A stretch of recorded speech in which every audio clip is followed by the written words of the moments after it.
My daughter called, "Dad, tomorrow I'm getting married. I just withdrew all the money from your accounts and sold your house. Goodbye, Dad." I listened and was shocked, almost collapsing. But then I just laughed. Because she didn't know the secret about that house. She thought I was old, thought I was a stupid, confused fool. But tomorrow, when she walks into her wedding ceremony, the police will come to give her a special gift before she puts on her wedding ring. Hello friends, thanks for joining me. Please like, subscribe, and comment where you're watching from. Quick note, this is a fictional story with dramatized elements for storytelling purposes. Any resemblance to real events is coincidental, but the lesson within is something we can all learn from. I laughed when I saw the zero. Not a chuckle, not a nervous giggle. A full-on, belly-shaking laugh that echoed off the kitchen walls at 7:30 on a Sunday morning. The kind of laugh that makes your neighbors wonder if you finally lost it. Maybe I had. I sat at the kitchen table in my house on Desert Ridge Boulevard, laptop, open coffee growing cold beside me. The Arizona sun was just starting to climb over the desert hills outside the window, painting the saguaros gold. It should have been a peaceful morning. Retirement had given me plenty of those, but my bank account balance wasn't peaceful. It was a disaster. Checking account $1,732.14. Previous balance $6,800. Savings account $0. Previous balance $220,000. I blinked, rubbed my eyes, closed the laptop, opened it again. Still zero. That's when I laughed. Because what else do you do when your life savings vanishes overnight? When you spent 30 years as a bank manager teaching people how to protect themselves from fraud, and then you wake up one morning to find out you're the victim. You laugh. Or you cry. I chose laughter. I clicked on the transaction history, my hands surprisingly steady, for a man who'd just been robbed blind. 3 large withdrawals from savings. 1 from checking. October 24th, 2024, 9:47.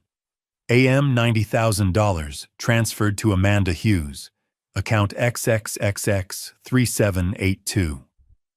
October 24th, 2024, 2:18 p.m. $85,000 transferred to BH Investment LLC. October 25th, 2024, 11:03 a.m. $45,000 wire transfer to Luxury Weddings AZ. October 26th, 2024, 3:42 p.m. $500 ATM withdrawal, Scottsdale Fashion Square. Total $225,000. Amanda Hughes, my daughter. I stared at her name on the screen. 32 years old, marketing coordinator, lives in Scottsdale, drives a leased Honda. Calls me twice a month, maybe 3 times if she needs something. And apparently she'd just cleaned me out. The phone rang. I looked at the caller ID. Amanda Hughes. For a second I thought about not answering. About letting it go to voicemail. About pretending I hadn't seen the statements yet. That I was still the clueless old man she must think I am. But I'm not clueless. I'm a banker. Or I was. I picked up. "Dad." Her voice was bright, almost giddy. "I have the best news." I said nothing. "Brandon and I are getting married this Saturday. Can you believe it? We didn't want a long engagement, so we just went for it. And Dad, we bought a house." My grip tightened on the phone. A house. Yes, it's perfect. 3 bedrooms, 2 baths, a pool. You're going to love it. "What's the address?" My voice sounded calm. Too calm. 2943 Canyon View Circle, in Tempe. It's close to everything. We got an amazing deal. 2943 Canyon View Circle. My rental property. The house I'd owned for 9 years. The house that brought in $3,200 a month. The house that was supposed to fund my retirement, along with the savings account that was now sitting at a big, fat zero. Amanda, I said slowly, that's my house. A pause, then a laugh. Light, unbothered. I know, Dad. That's the best part. I used the power of attorney you signed. Remember you said I could handle your finances if you were ever sick or couldn't manage things yourself. So I sold the house and we used the money for the down payment. Isn't that great? It stays in the family power of attorney. I didn't remember signing a power of attorney. I would remember something like that.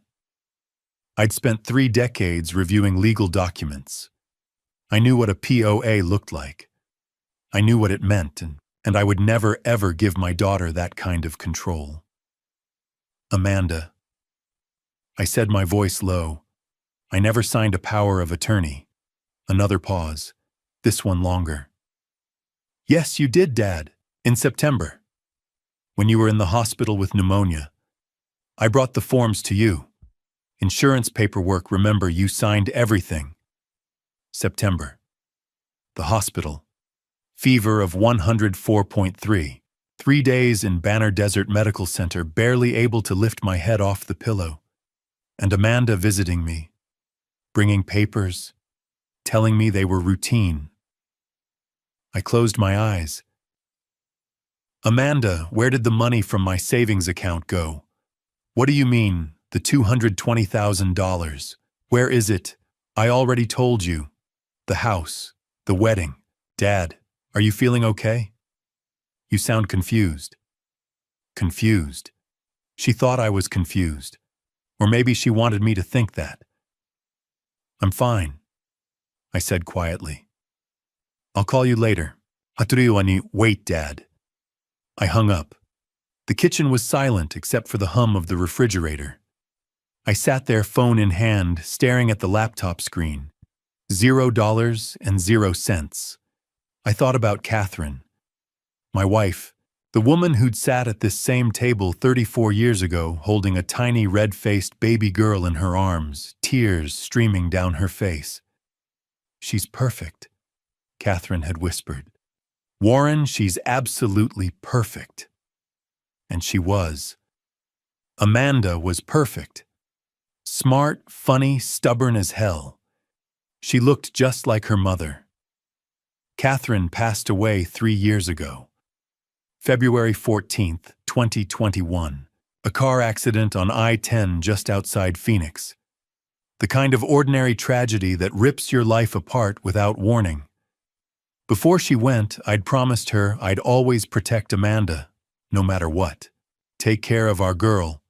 Catherine had set her hand in mine. I will, I'd promised. But how do you protect someone from themselves? I looked at the laptop screen again, at the zeros, at my daughter's name on the transaction list. And then I laughed. Not because it was funny, but because I didn't know what else to do. My daughter just stole $250,000 from me, I said out loud to the empty kitchen. And I'm sitting here laughing. I looked at the photo of Catherine on the counter. Her smile, her eyes, the way she'd always believed the best in people, even when they didn't deserve it. Catherine, I whispered, if you're watching, I'm sorry. I failed. I closed the laptop. Outside, the desert morning stretched on golden and quiet. And inside, I sat alone with nothing but a cold cup of coffee and the sound of my own hollow laughter. 45 minutes later, I was still standing at the kitchen window, staring out at the desert. The saguaros stood silent in the morning light, arms raised like they were asking the same question I was. How did I miss this? I'm not supposed to miss things like this. For 30 years, I was the guy people came to when they had questions about money. Warren Hughes, branch manager at Desert Valley Bank in Gilbert. The man who could spot a forged signature from across a desk. The one who'd saved at least a dozen elderly clients from signing away their life savings to scammers who called themselves financial advisors or helpful family members. I knew every trick in the book. Fake power of attorney documents, emotional manipulation, urgency tactics. Sign this now, Mom, before it's too late. I'd seen it all, and I'd stopped it all, until now. Now I was the cautionary tale. I turned away from the window and looked around the kitchen. The house was quiet. Too quiet. It had been that way for 3 years, ever since Catherine passed away. This house, 4821 Desert Ridge Boulevard, was hers before it was ours. She'd inherited it from her parents, put it in a trust, made sure it would always be protected. Our safety net, she used to call it. A place we could always come home to no matter what. Catherine had been the smart one when it came to legal matters. I handled the numbers. She handled everything else. We were married in 1990, 34 years. She was 24, fresh out of college with a teaching degree and a smile that could light up a room. I was 26, wearing a suit I'd borrowed from my father and carrying a ring I'd saved 6 months to buy. Amanda was born 2 years later, our only child. Catherine had complications during the delivery, and the doctors told us there wouldn't be any more babies. We didn't care. Amanda was enough. More than enough. She was perfect. At least I thought she was. Catherine passed away on Valentine's Day 2021, a car accident on I-10 just outside Phoenix. She'd been on her way home from a teacher's conference in Tucson. A semi-truck driver fell asleep at the wheel, drifted into her lane. She didn't suffer. That's what they told me. It was instant. I'm not sure that makes it any better. After she was gone, I threw myself into work. But I was 56, tired, and grief makes you careless. I retired in 2022, 2 years earlier than I'd planned. The bank gave me a gold watch and a plaque that said something about dedicated service. I put it in a drawer and haven't looked at it since. I thought retirement would help. Thought I'd have time to process things, to grieve properly, to figure out how to live without the woman who'd been my partner for more than half my life. Instead, I just got lonelier. Amanda called at first. Once a week, maybe twice. But she was busy. Marketing coordinator at some firm in Scottsdale, making $65,000 a year and living in a 1-bedroom apartment that cost $1,650 a month. She had her own life. I didn't want to be the needy father, the one who clung too hard. So I let her drift. I started volunteering at the Phoenix Public Library, teaching financial literacy classes to seniors. Ironic, isn't it? Helping other people avoid the exact thing I was about to fall into. But it gave me something to do. Kept my mind sharp. Or so I thought. The rental property, 2943 Canyon View Circle in Tempe, was supposed to be my backup plan. I'd bought it in 2015, right before the market took off. Paid $340,000 for it.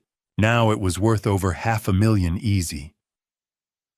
David and Lisa Robinson had been renting it since 2021. Good tenants. Paid on time, took care of the place, never caused trouble. That $3,200 a month covered the property taxes, insurance, and still left me with a nice cushion. Between the rental income and my savings, I was set. Comfortable. Secure. Or I had been. I walked back to the table and opened the laptop again. The screen was still showing my account balances. $1,732.14 in checking. $0 in savings. I pulled up the transaction details one more time, even though I'd already memorized them. Amanda Hughes. Amanda Hughes. BH Investment, LLC. Luxury Weddings, AZ. My daughter. My perfect, beautiful, smart daughter. The one I'd taught to ride a bike. The one who'd cried on my shoulder when her high school boyfriend broke up with her. The one who'd stood beside me at Catherine's funeral, holding my hand so tightly, I thought she might never let go. "I'll take care of you, Dad," she'd whispered that day. "I promise." And I'd believed her. I'd believed every word. I closed my eyes and saw Catherine's face. Not the way she looked at the end, but the way she'd looked when Amanda was born. Exhausted, tearful, radiant. "She's perfect, Warren. She's absolutely perfect." "I'm sorry," I whispered to the empty room. "I'm so sorry." I opened my eyes and looked at the laptop again. I'd spent 3 decades teaching people how to avoid this, how to protect themselves, how to recognize the warning signs. And I'd missed every single one, because the person stealing from me was my daughter. And I'd loved her too much to see it coming. I picked up my phone and typed into the search bar Elder Financial Abuse Attorney, Phoenix, Arizona. The first result was James Maxwell Law Firm, 5-star reviews. Specializes in elder abuse, fraud, estate disputes. I stared at the phone number for a long moment. This was it. The point of no return. Once I made this call, there was no going back. No pretending it was a misunderstanding. No hoping Amanda would fix it on her own. This was me admitting that my daughter had stolen from me, and I had to stop her. I dialed the number. It rang twice before a woman answered. "James Maxwell Law Firm, how can I help you?" I took a breath. "My name is Warren Hughes," I said. "I need help." My voice cracked just a little. "My daughter stole from me. The receptionist said someone would call back within the hour." I hung up and checked the time. 9 o'clock. I was supposed to teach at the library at noon. I wasn't going. I sat at the kitchen table, phone in hand. The house was too quiet. It had been that way for 3 years, but today the silence felt heavier. Without thinking, I opened my Photos app and scrolled. Catherine at the Grand Canyon. Amanda's college graduation. A desert sunset. And then I stopped. A picture from the summer of 1999. Amanda, 8 years old, sitting at this table with crayons scattered everywhere. She was holding up a drawing, grinning with a gap-toothed smile. My daddy the hero. I remembered that day, summer 1999, Scottsdale. Late afternoon, Arizona heat, thick as syrup. I'd just gotten home from the bank, still in my suit, sweat sticking to my shirt. Amanda sat at the kitchen table, bent over a piece of yellow construction paper. Catherine was at the stove making spaghetti, humming. "Daddy, look." Amanda held up her drawing, a stick figure with a cape and a big W on his chest. Me flying through the air holding a little girl's hand. "You're Superman," she said, beaming. "And I'm your sidekick." Catherine laughed. "Your daughter thinks you're a superhero. Don't let it go to your head." I knelt beside Amanda, loosening my tie. "This is amazing. Can I keep it?" She nodded, serious. "You have to, because you protect me from bad guys." I hugged her, breathing in strawberry shampoo. "I'll always protect you, sweetheart. I promise." Promise. Promise. She smiled and went back to coloring. Catherine caught my eye from across the room. Her smile said something I didn't understand then. Don't make promises you can't keep. But I thought I could keep that promise forever. I swiped to the next photo. June 2009. Amanda's high school graduation. Desert Vista High School lawn. Amanda in cap and gown, diploma in hand, looking too grown up. Catherine and I stood on either side of her, arms around her shoulders. She was crying.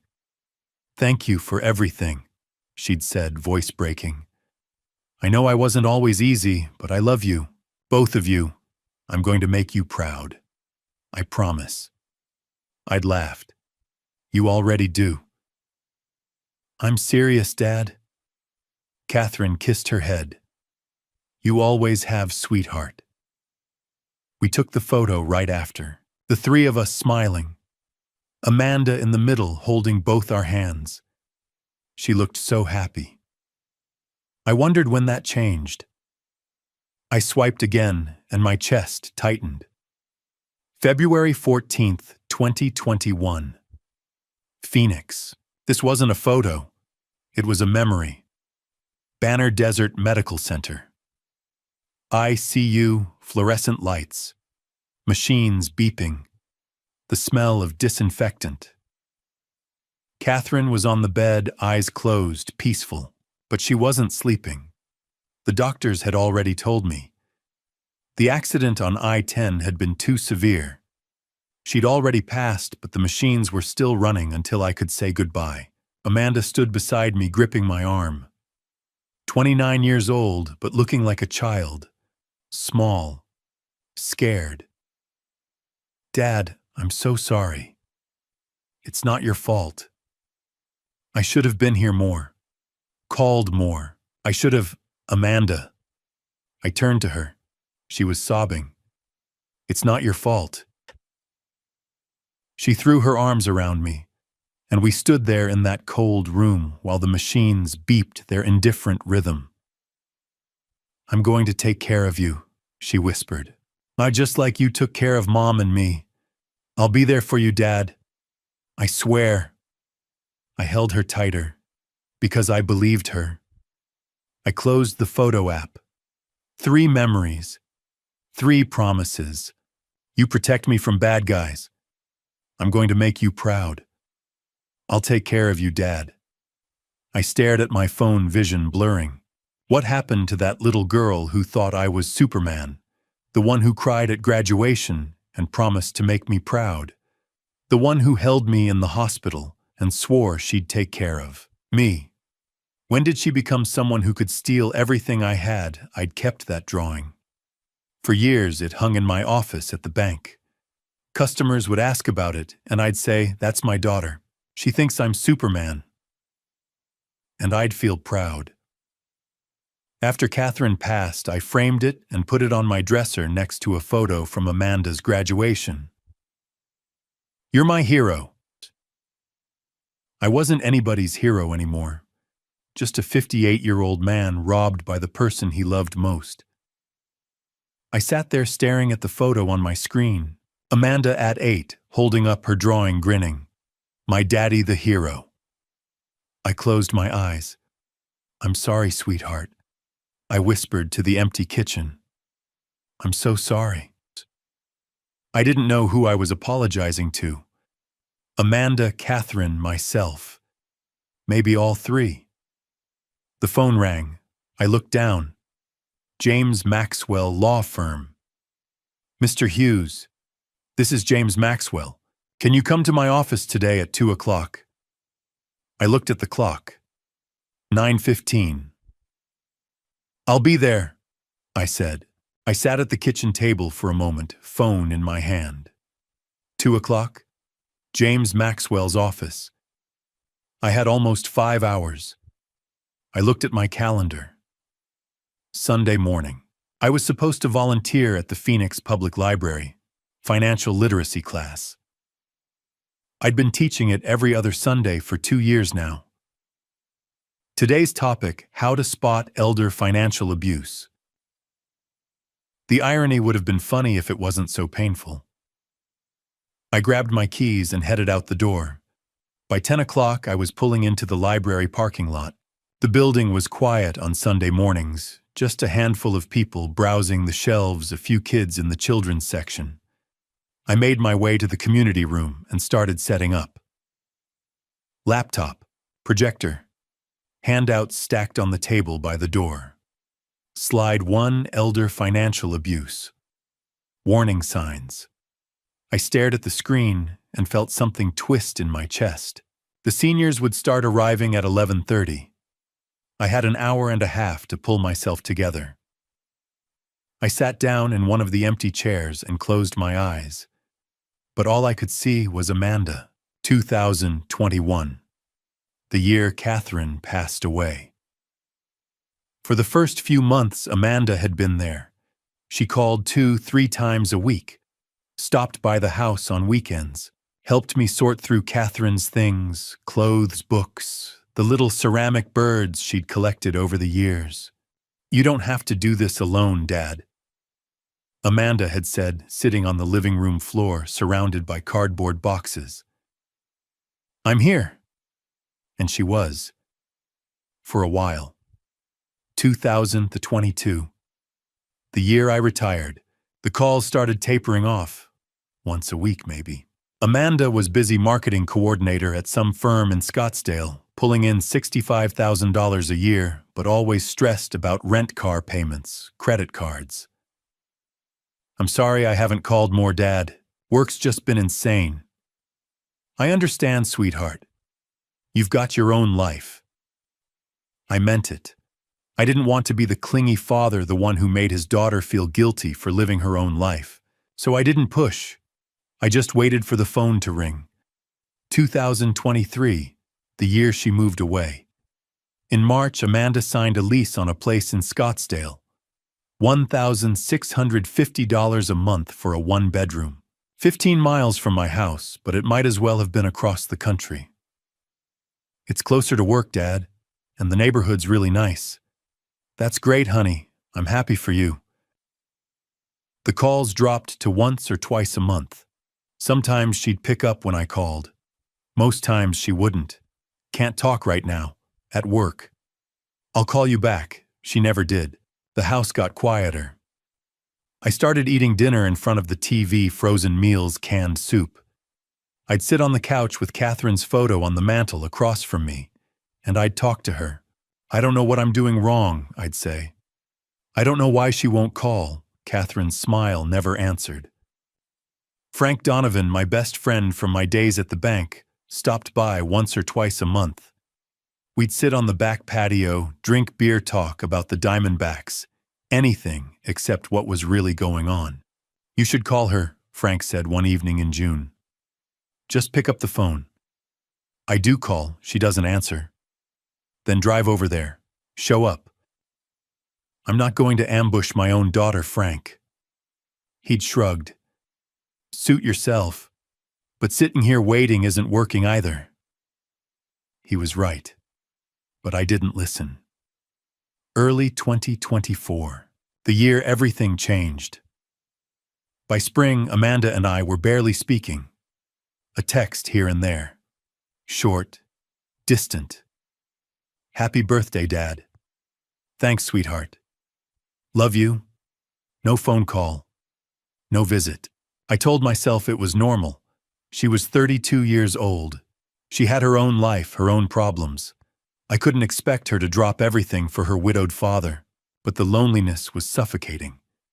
And then in July she called. Out of the blue. First time in weeks. "Hey, Dad, quick question. How much is your rental property worth?" "The one in Tempe."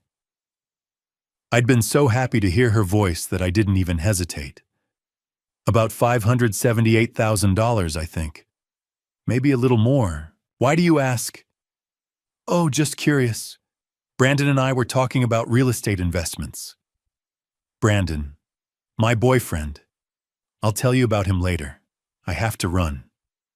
Love you." And she hung up. I should have asked more questions. Who was this Brandon? How long had they been dating?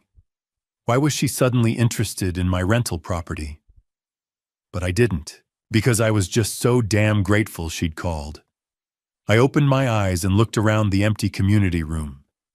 I'd been so lonely that I hadn't seen what was happening. I hadn't seen her pulling away or circling closer, depending on how you looked at it. I'd missed every single sign.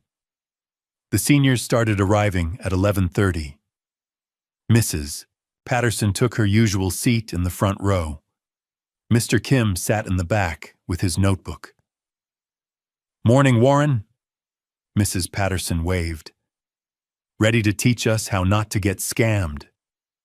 I forced a smile, always. I taught the class on autopilot, talked about red flags, about protecting your accounts, about not signing documents you haven't read even if the person asking is family. Especially if the person asking is family. Any questions? I asked at the end. Mrs. Patterson raised her hand. What if the person trying to steal from you is someone you love, someone you trust, with your whole heart? I looked at her for a long moment. Then you're in the hardest position of all, I said quietly, because you won't see it coming until it's too late. The room fell silent. I closed my laptop. Stay safe out there. They filed out slowly, thanking me as they left. Mrs. Patterson lingered by the door. Warren, are you all right? I'm fine, I lied. Just tired.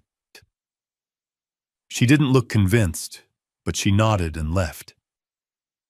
I packed up my things and walked to my car. It was 1:15.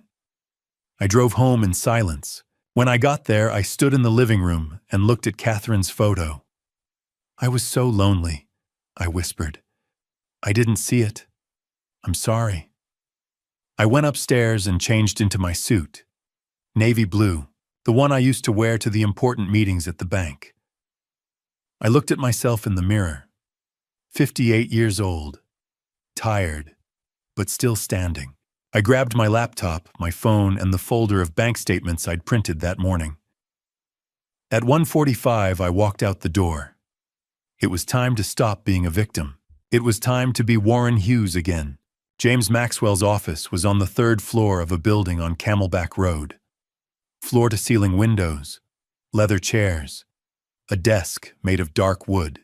I sat across from him, folder of bank statements in my lap. He'd listened quietly while I walked him through everything.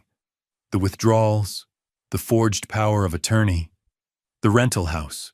Now he leaned back in his chair and looked at me. Tell me about your daughter's boyfriend, he said. When did you first meet him? I took a breath. April, this year.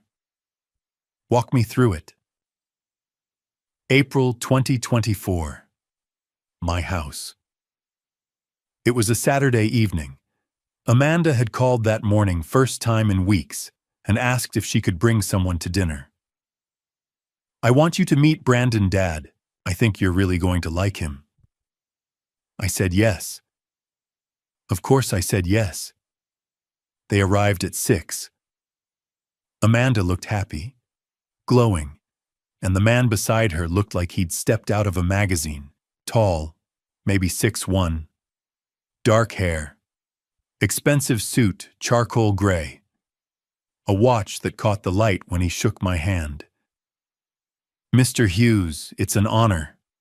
His grip was firm, confident. Amanda's told me so much about you. Call me Warren. Come on in. We sat in the living room. Amanda brought out drinks. Brandon leaned back on the couch, completely at ease. So you're in real estate? I asked. That's right. Real estate investment. I run a family business, Hayes Properties, LLC. We focus on commercial properties, office buildings, retail spaces. How long have you been doing that? About 10 years. My parents started the company. I took over operations a few years ago. He talked easily, mentioned projects in Scottsdale, Paradise Valley, dropped names of developers, talked about cap rates, ROI, market trends. It all sounded impressive, but something felt off. I couldn't put my finger on it. Maybe it was the way he talked, smooth, rehearsed, like a salesman, not an investor. Or maybe it was the watch. I'd spent 30 years in banking. I knew what a real Tag Heuer looked like. That wasn't one. But I didn't say anything. Amanda looked so happy. What was your impression? Maxwell asked, pen poised over his notepad. Impressed, I said. On the surface.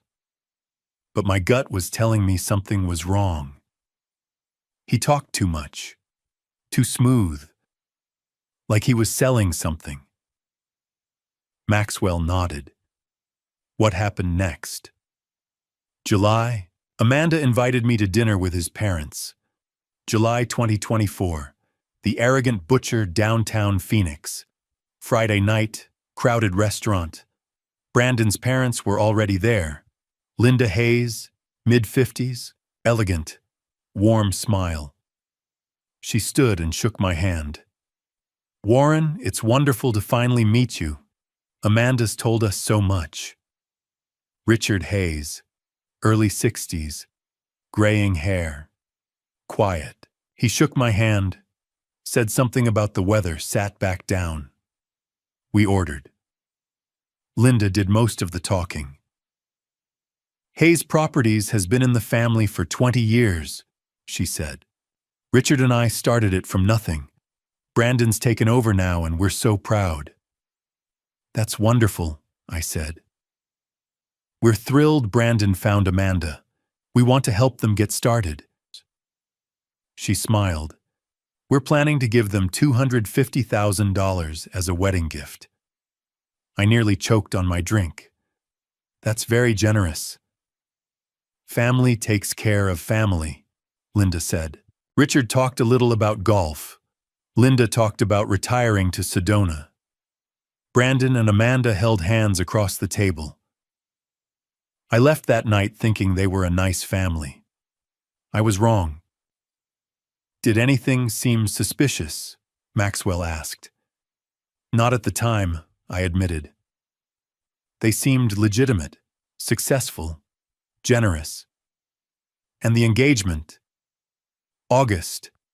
Amanda called, said he'd proposed." I remembered that call, her voice breathless. "Dad, he proposed we're getting married." "That's wonderful, sweetheart. I'm so happy for you." I was, but a small part of me was worried. They'd only known each other 4 months, I told Maxwell. I thought it was fast, but I didn't want to be the father who disapproved. I didn't want to push her away. So I said nothing. I smiled. I told her I was happy. Maxwell set down his pen and looked at me. "Mr. Hughes, everything you've described raises red flags. The fast relationship, the expensive lifestyle, the parents offering $250,000. He paused. "I think we need to dig deeper." "How?" "I'm going to hire a private investigator. Best one in Phoenix. Michael Brooks. He'll run a full background check on Brandon Hayes' financial records, criminal history, business registrations, everything." I nodded slowly. "Do it," I said. Maxwell was writing something in his notepad. He looked up.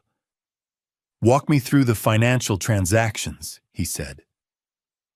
"When did you first give Amanda money?" I closed my eyes, trying to remember. "June. This year." "What happened?" June 2024. Amanda called on a Tuesday afternoon. I was in the backyard watering the desert plants Catherine had loved. "Dad, I have an amazing opportunity." Her voice was excited, breathless. "I want to open a children's boutique in Scottsdale." "A boutique?" "Yes. High-end kids' clothing, toys, accessories. Brandon's been helping me with the business plan.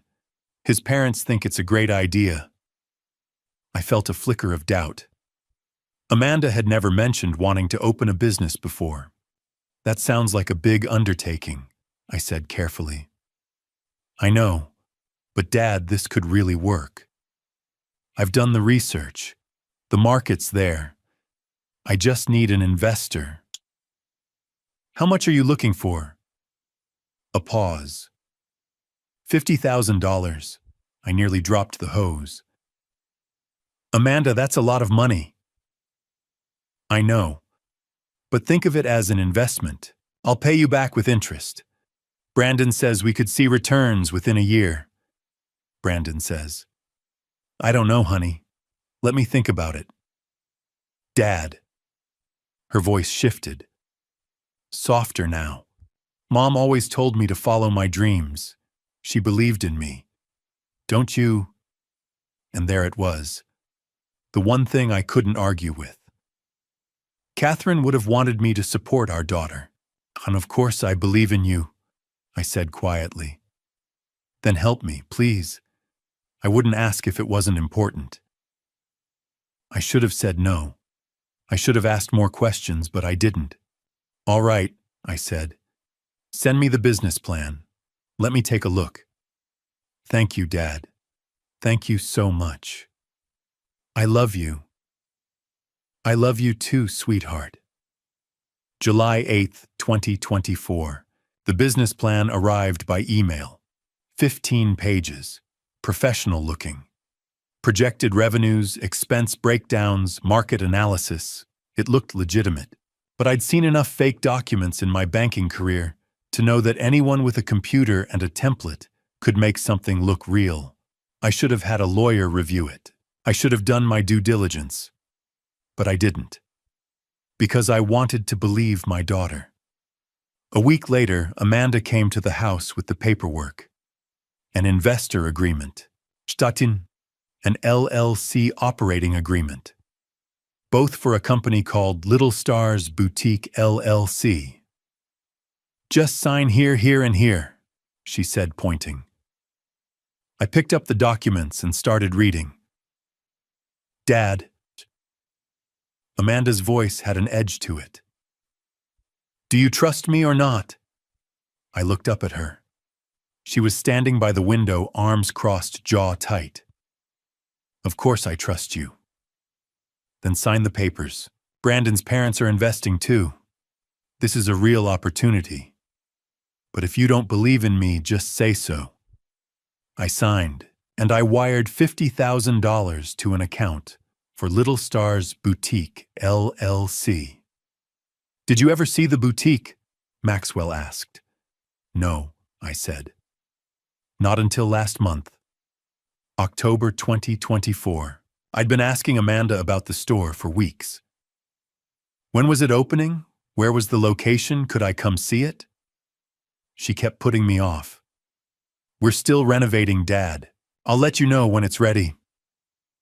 So I decided to drive by myself. She'd mentioned the address once in passing. 8663 East Scottsdale Road. I found it on a Sunday afternoon. It was a vacant lot. Dirt, weeds, a chain-link fence, no store, no construction, nothing. I sat in my car for 20 minutes staring at that empty lot. $50,000. She lied, I said to Maxwell now.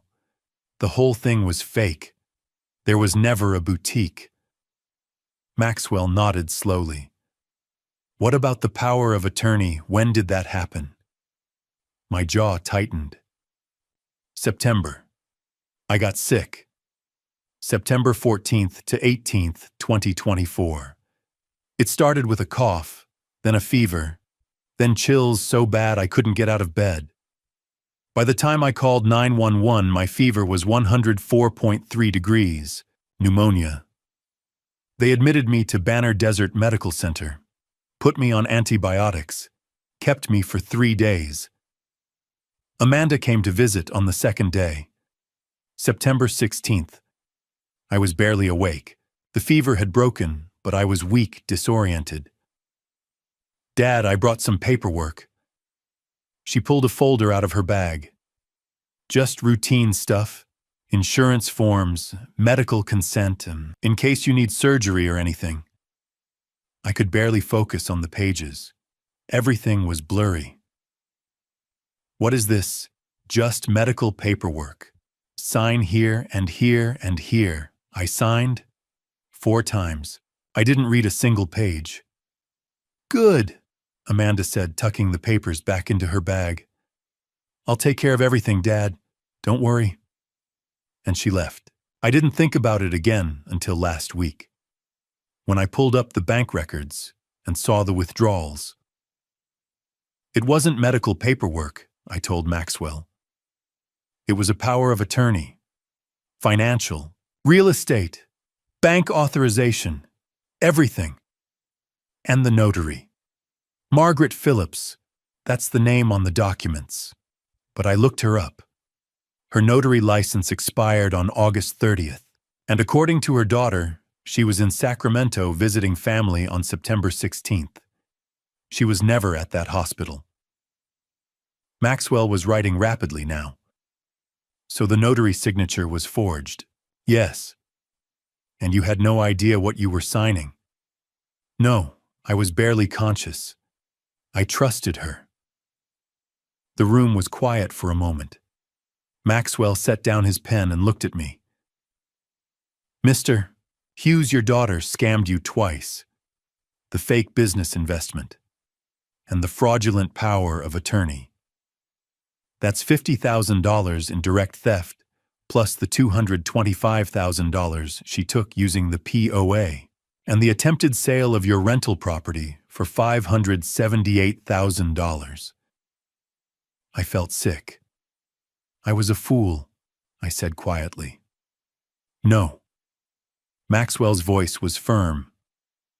You were a father who loved his daughter. There's a difference. I didn't respond, because I wasn't sure he was right. We'll freeze the sale of the rental house, Maxwell continued. And we'll file fraud charges, criminal charges, against both Amanda and Brandon. Both of them. Yes. This was clearly coordinated. He's involved. Trust me. I nodded slowly. What happens next? I'll contact the title company, Secure Title LLC. I'll also file a report with the Gilbert Police Department, Fraud Division, and Michael Brooks will have his preliminary report in 48 hours. All right.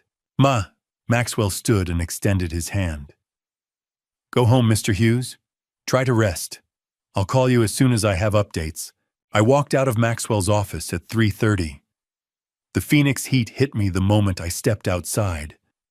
I got in my car, started the engine, and sat there for a moment, hands on the wheel. September. That was the month everything fell apart.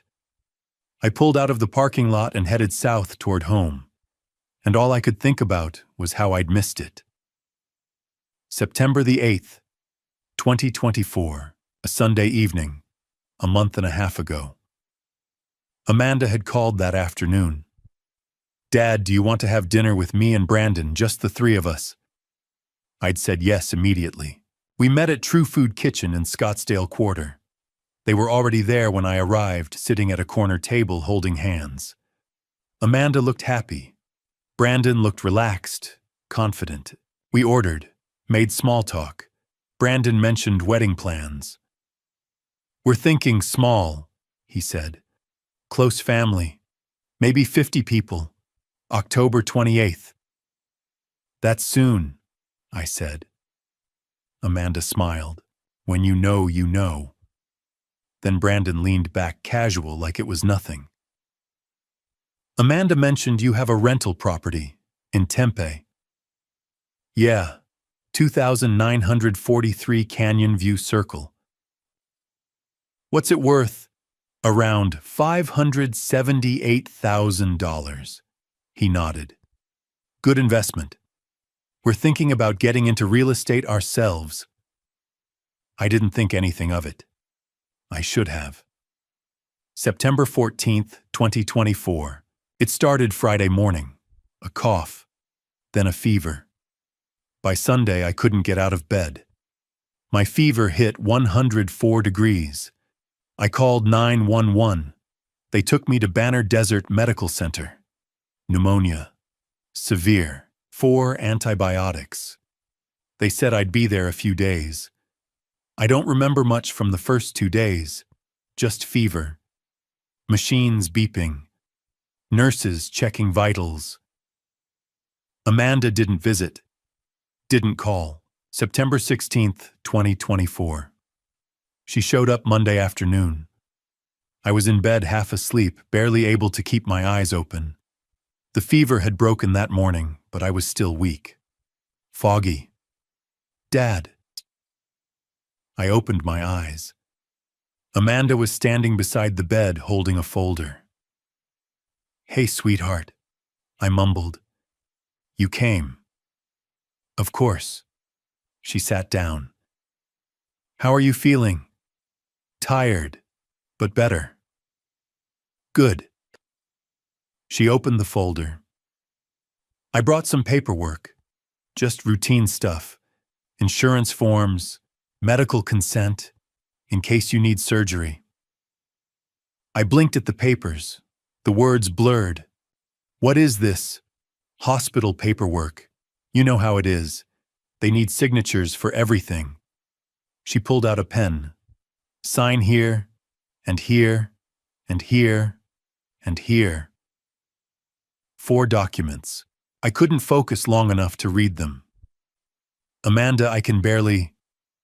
It's okay, Dad. I already read them. Just consent forms. Nothing important. I signed. 4 times. I didn't read a single word. September 22nd, 2024. I came home from the hospital on the 20th. Still weak. Still exhausted. Sunday morning, I got an email from Amanda. Subject insurance documents. Please keep for records attachment 4 PDFs. I opened my laptop.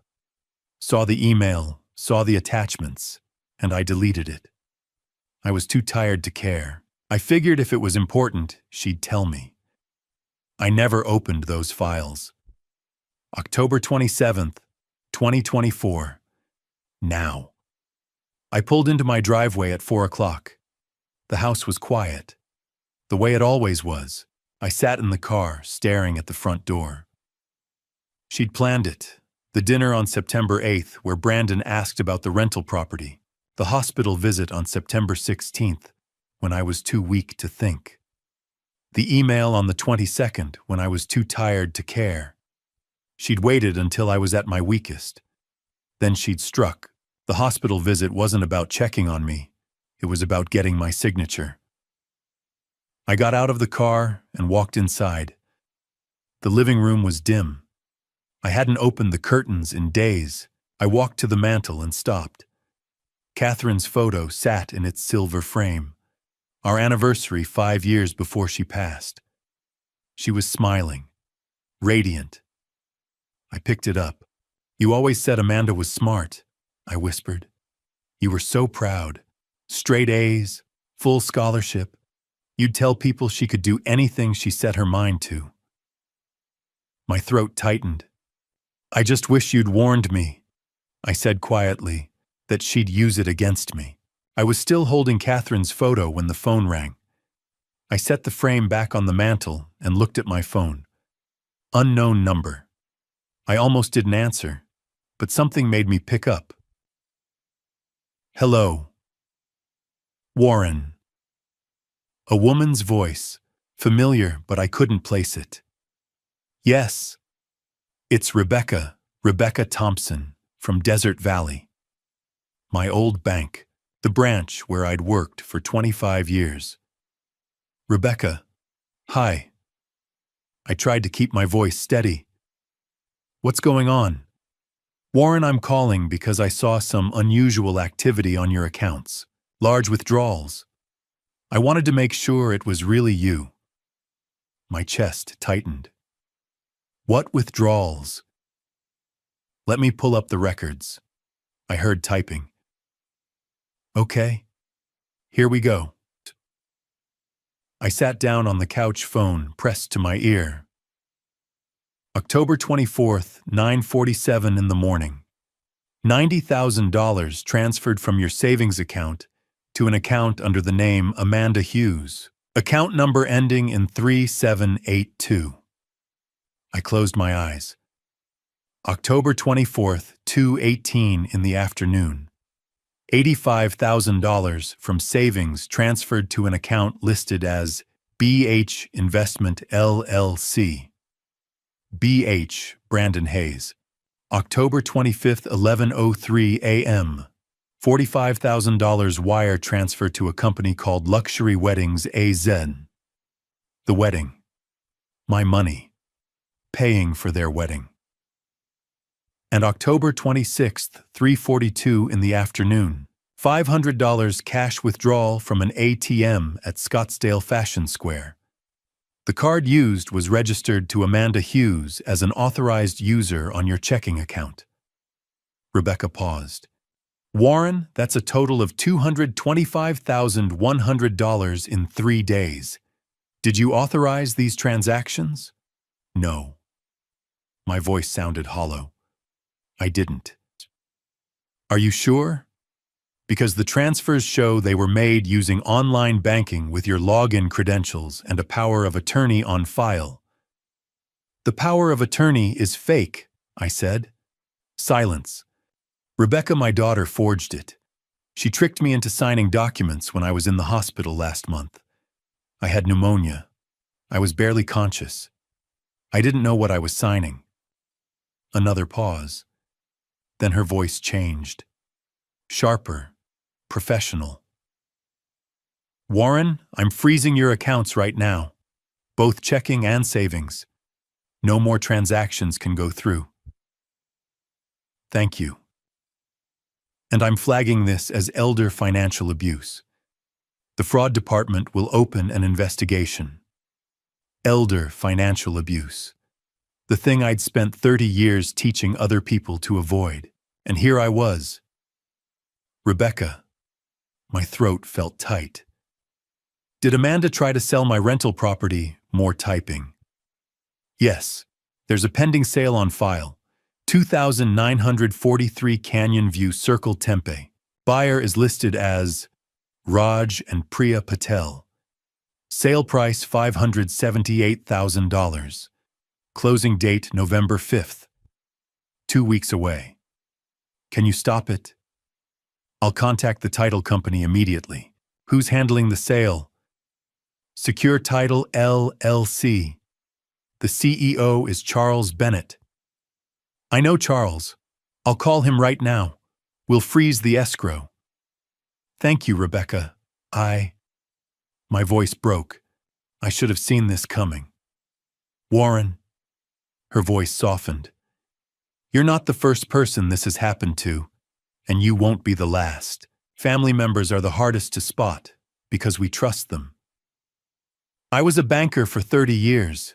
I should have known better. You were a father who loved his daughter. That's not the same thing. I didn't respond. Warren, listen to me.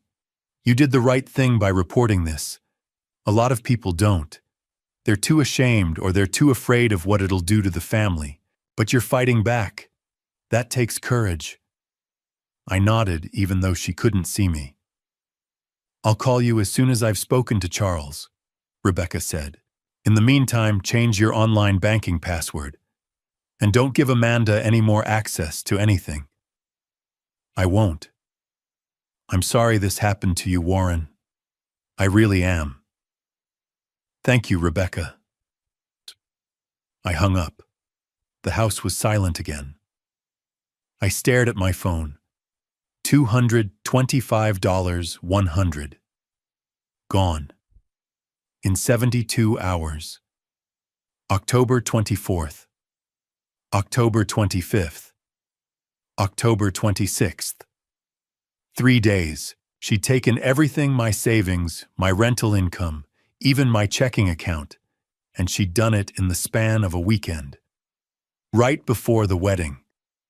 I stood up and walked to the window. The sun was starting to set, casting long shadows across the desert. Tomorrow was October 28th, Amanda's wedding day. She was going to walk down the aisle in a dress paid for with my money. She was going to say her vows in a venue paid for with my money. She was going to celebrate with champagne and cake and flowers, all paid for with my money. My money. The money I'd saved for 30 years. The money I'd planned to leave to her one day when I was gone. And she couldn't wait. She took it now. While I was still alive, while I was weak and sick and trusting. I thought about her standing in that hospital room, holding those papers, telling me they were just routine insurance forms. I thought about her smiling at me. It's okay, Dad. I already read them. Just sign. And I'd signed. Because I loved her. Because I trusted her. Because I was her father. And that's what fathers do. I looked at my reflection in the window. 58 years old, gray hair, tired eyes, a man who'd spent 3 decades protecting other people's money and couldn't protect his own. But I wasn't done yet. Tomorrow, Amanda would walk down that aisle. Tomorrow, she'd marry Brandon Hayes with my stolen money. But not for long, because I was going to stop her. I turned away from the window and picked up my phone. James Maxwell had given me his cell number. I dialed. He answered on the second ring. "Mr. Hughes." "It's done," I said.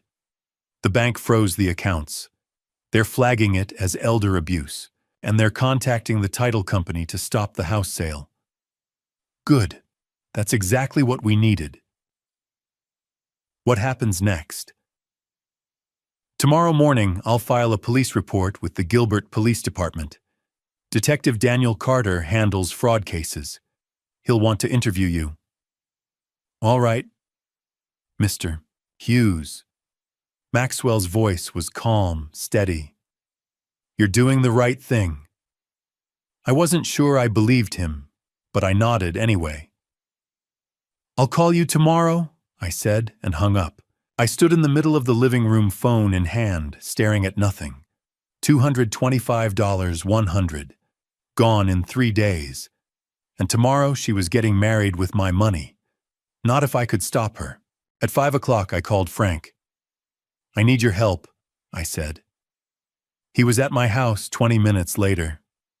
Frank Donovan had been my closest friend for 30 years. We'd worked together at Desert Valley Bank, him in commercial, lending me in branch management. We'd retired around the same time. He understood numbers. He understood fraud. And right now, I needed someone who understood both.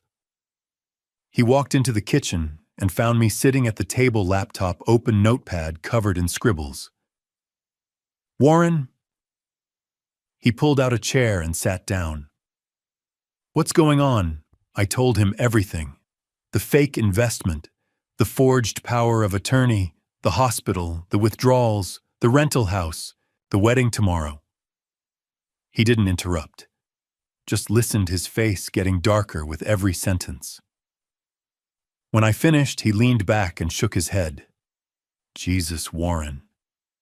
I know. Amanda did this.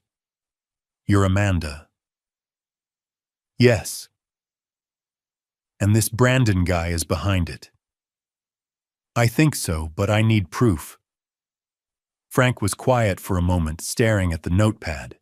"Well, what are you going to do?" I looked at him. "I'm going to stop her." "Warren. She's a criminal, Frank. She thinks I'm old. She thinks I'm weak. She thinks she can steal from me and I'll just sit here and take it. She's your daughter. I know." My voice was hard. "But that doesn't change what she did." Frank nodded slowly. "All right, what's the plan?"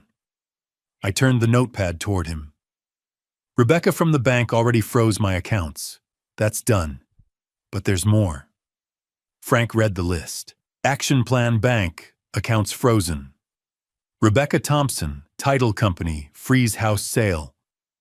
$578,000 escrow. Attorney fraud complaint, filed James Maxwell police report, elder financial abuse. Gilbert PD private investigator background check on Brandon Hayes. "You've been busy," Frank said. "I'm just getting started." He looked up. "What do you need me to do?" "Stay here, in case I need backup. Or a witness." "Done." I picked up my phone. First call, Charles Bennett. 6:00 p.m., Secure Title LLC. I dialed the number Rebecca had given me. A man answered on the third ring. "Secure Title, this is Charles." "Mr. Bennett, my name is Warren Hughes. Rebecca Thompson from Desert Valley Bank gave me your number. I need to stop a real estate transaction." "What's the property address?" 2943 Canyon View Circle, Tempe. Typing sounds. "Okay, I see it. Sale to Raj and Priya Patel. closing November 5th, $578,000. What's the issue? My daughter is trying to sell that property without my permission. She used a forged power of attorney. Silence. Mr. Bennett, I have bank statements showing fraud. I have an attorney filing a complaint, and I'm about to file a police report. The POA is fake. The notary's license was expired. The notary wasn't even in Arizona on the date listed.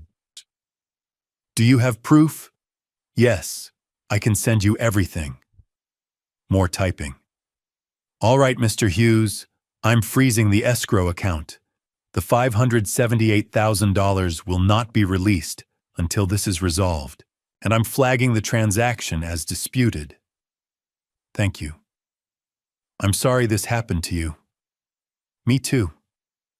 I hung up and looked at Frank. One down. He nodded. What's next? Police, 7:00 p.m., Gilbert Police Department. The station was quiet on a Sunday evening. I walked up to the front desk and told the officer I needed to file a report for elder financial abuse. She led me to a small room. A detective joined us 10 minutes later. Detective Daniel Carter. Mid-40s, sharp eyes, calm demeanor. Mr. Hughes. I'm Detective Carter. I handle fraud cases. Tell me what happened. I walked him through everything. The timeline, the withdrawals, the fake POA, the rental house. He took notes, asked questions, didn't interrupt. When I finished, he set down his pen. Mr. Hughes, this is textbook elder financial abuse. You have a strong case. Do you have documentation? I pulled out the folder, bank statements, emails, copies of the forged POA documents. He reviewed them carefully. This is good. Very thorough. He looked up. I'm opening an investigation. We'll need to interview your daughter and her fiancé, but I have to tell you this could take time.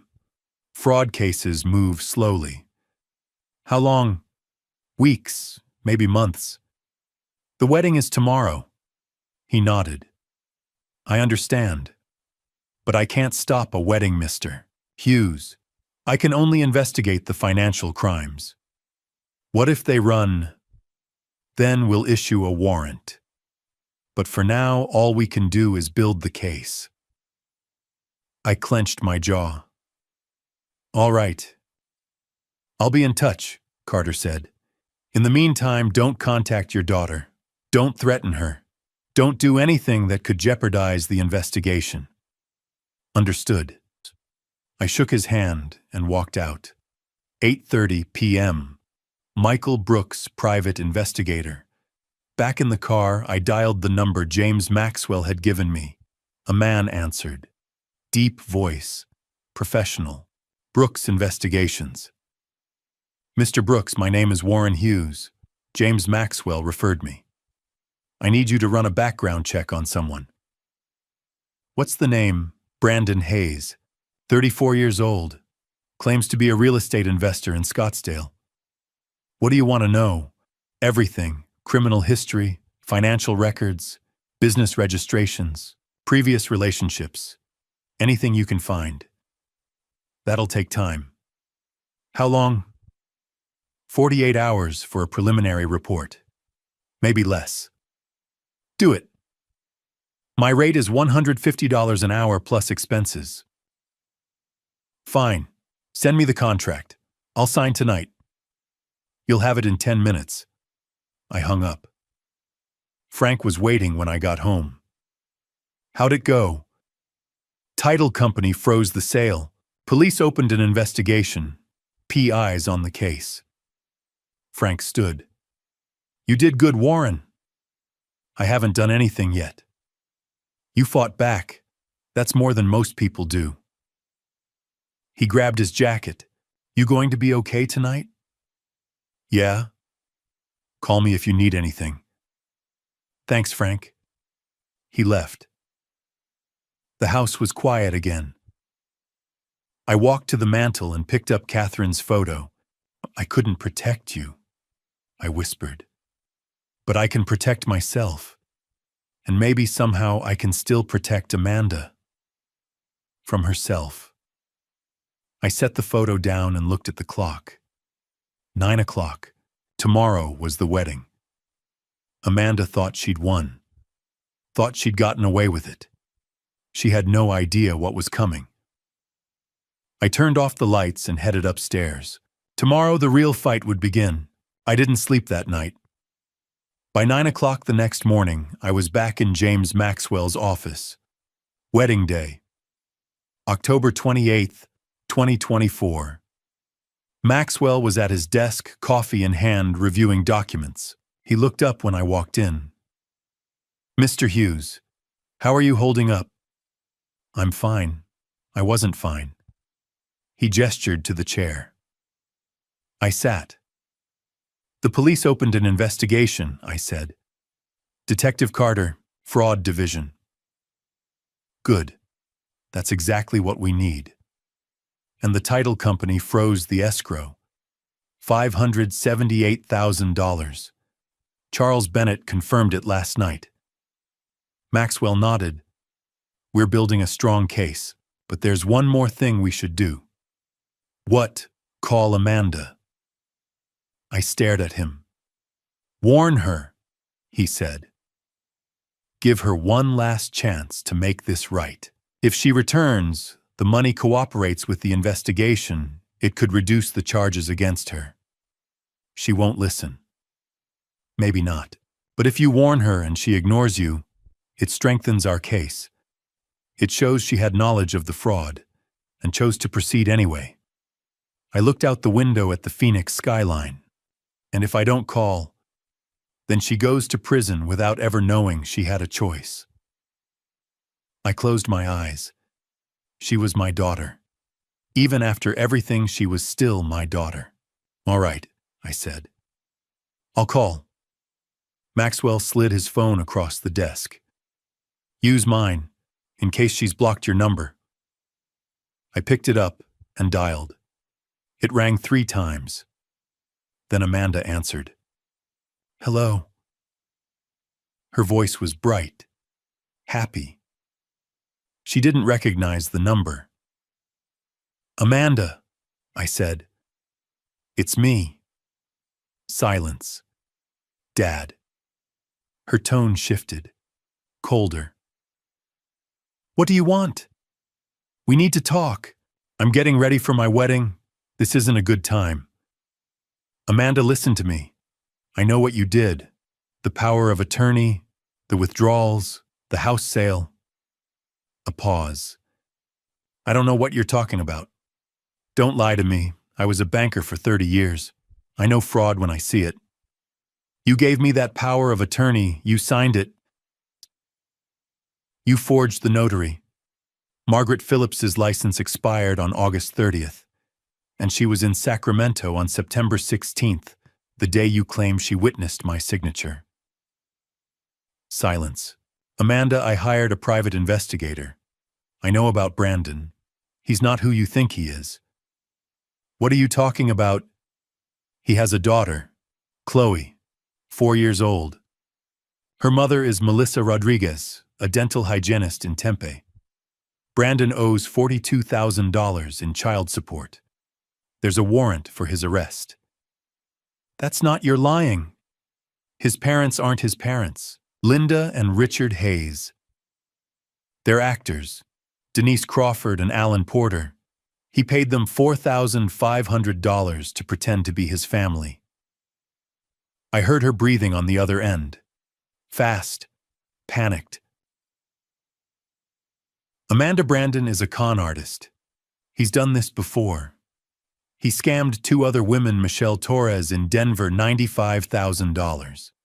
Jennifer Adams in San Diego, $67,000.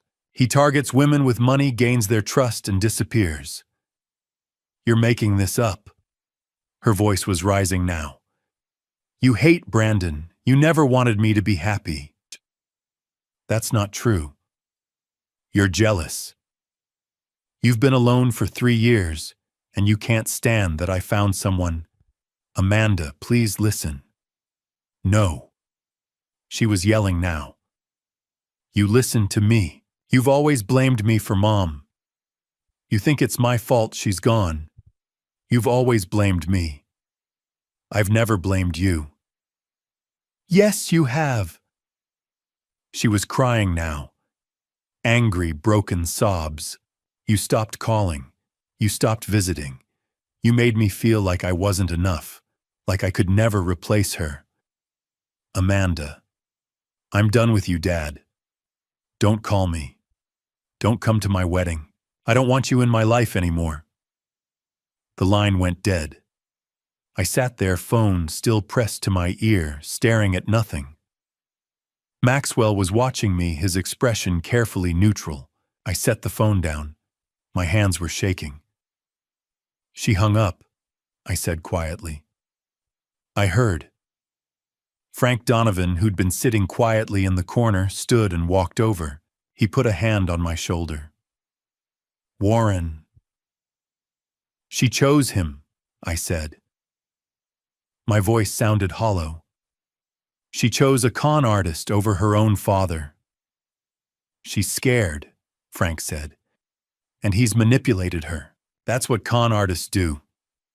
Then I'll have to save her, I said, even if she hates me for it. Maxwell opened a drawer and pulled out a folder.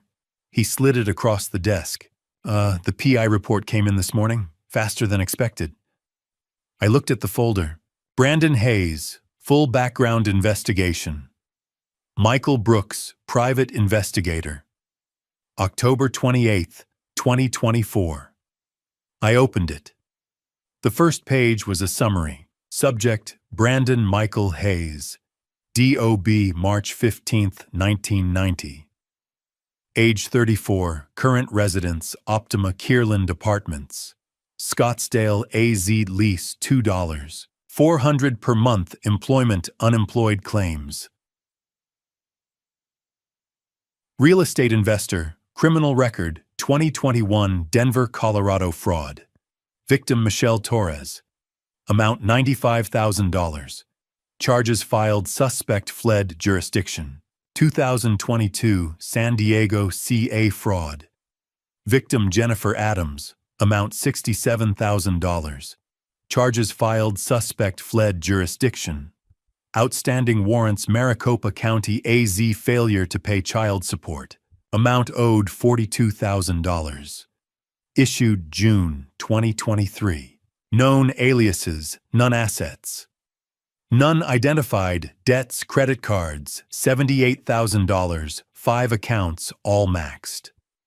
Car lease, BMW 5, Series $850 per month, 2 months overdue. Child support, $42,000, arrears $1. $200 per month current. I flipped to the next page. Family background. Linda Hayes and Richard Hayes are not Brandon Hayes' biological parents. Real identities. Denise Crawford, 57, actress/waitress, Tempe, Arizona. Alan Porter, 61, retired car salesman, Mesa, Arizona, hired via online ad July 2024. Payment $2,500, Denise $2,000, Alan. Contract.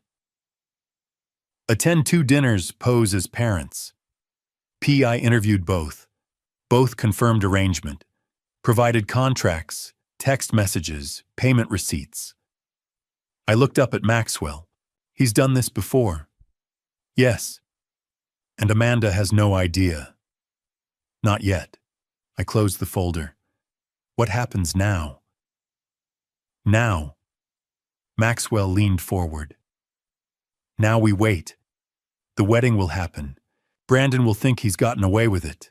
And then when they least expect it, we move. How long? A few days. Maybe a week. Detective Carter needs time to gather evidence, interview witnesses. But when we move fast. I stood. I should go.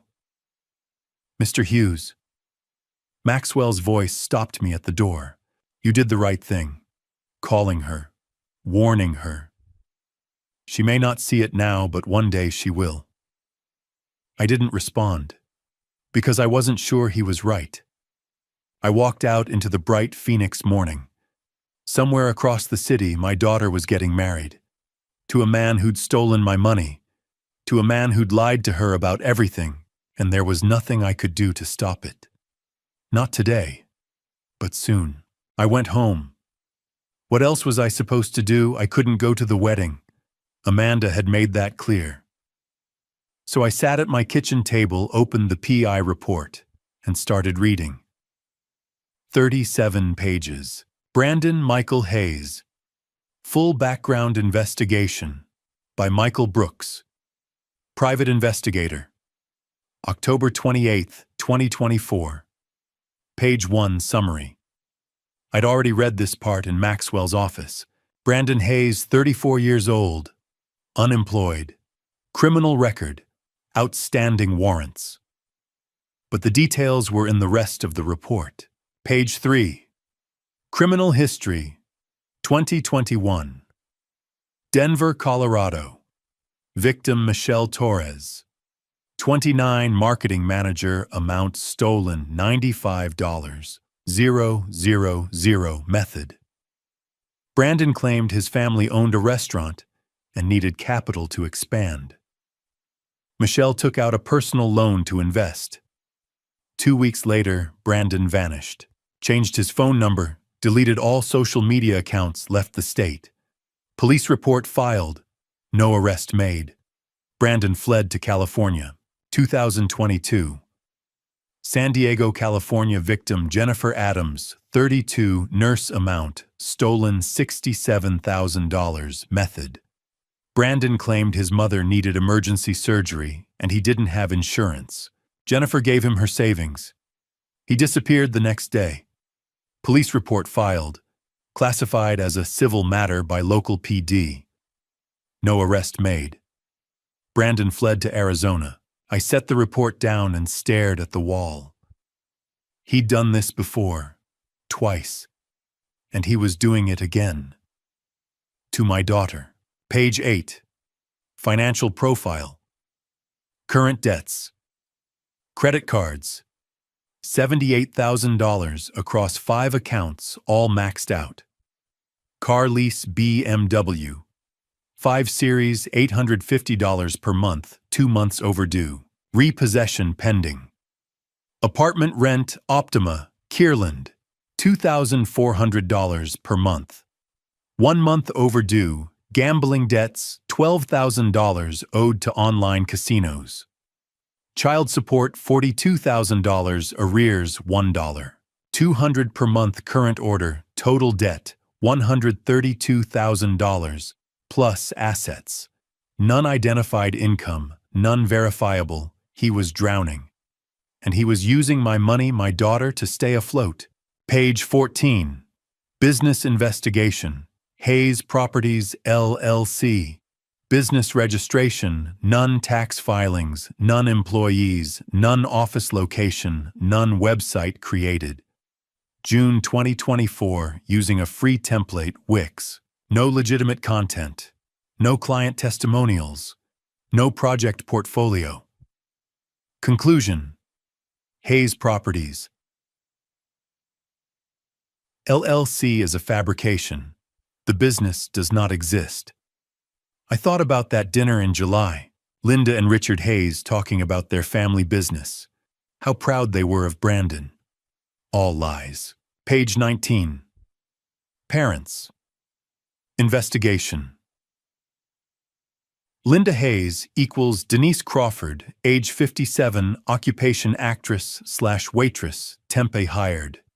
July 2024 via online ad payment $2. 500 role pose as Brandon's mother at 2 family dinners, evidence contract, signed text messages, payment receipt, Venmo photograph from dinner, the arrogant butcher.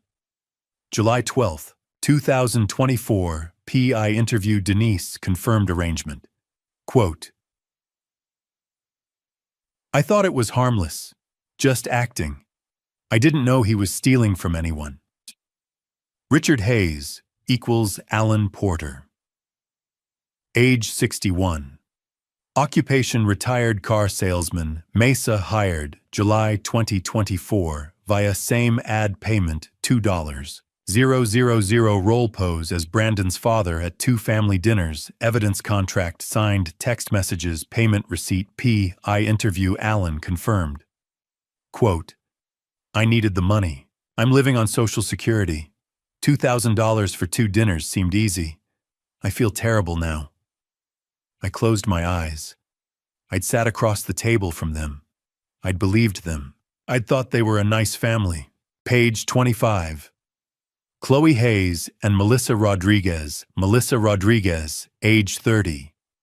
Occupation dental hygienist, Tempe relationship. Dated Brandon Hayes, 2018 to 2019, Chloe Hayes, age 4. DOB June 15, 2020. Father Brandon Hayes. N. A test confirmed court-ordered 2021 child support order $1,200 per month. Arrears $42. Brandon has not paid since order issued warrant issued June 2023 for failure to pay recent development October 2024. Brandon wired $15,000 to Melissa Rodriguez on October 24, 2024. First payment in 3 years. Source of funds. Unknown presumed stolen from Warren Hughes. I spoke with Melissa. Quote, he said he came into some money. I thought maybe he'd finally gotten a job. I had no idea it was stolen. Analysis: Brandon likely paid partial child support to clear the warrant and avoid arrest before obtaining a marriage license. I felt sick. He'd used my money, my daughter's theft, to pay off his debt to another woman, so he could marry Amanda without getting arrested. My phone rang. Detective Daniel Carter. Mr. Hughes, I wanted to update you. We have enough evidence for an arrest warrant. Multiple counts: fraud, identity theft, forgery, elder financial abuse. When? That's why I'm calling. I need you to let the wedding happen. I stood up. What? If we move now, if we arrest Brandon before the ceremony, Amanda might panic. She might destroy evidence, delete emails, erase bank records, claim she was coerced. She was coerced. Maybe. But we need her cooperation. And the best way to get that is to let her see what kind of man she married. Let her realize on her own that she made a mistake. How long do I have to wait? A few days, maybe a week. Let them go on their honeymoon. Let Brandon think he got away with it. Then we arrest him. And Amanda, she'll be questioned. If she cooperates, the DA might offer a plea deal, reduced charges, probation instead of prison. And if she doesn't, then she goes down with him. I hung up. It was 1 o'clock.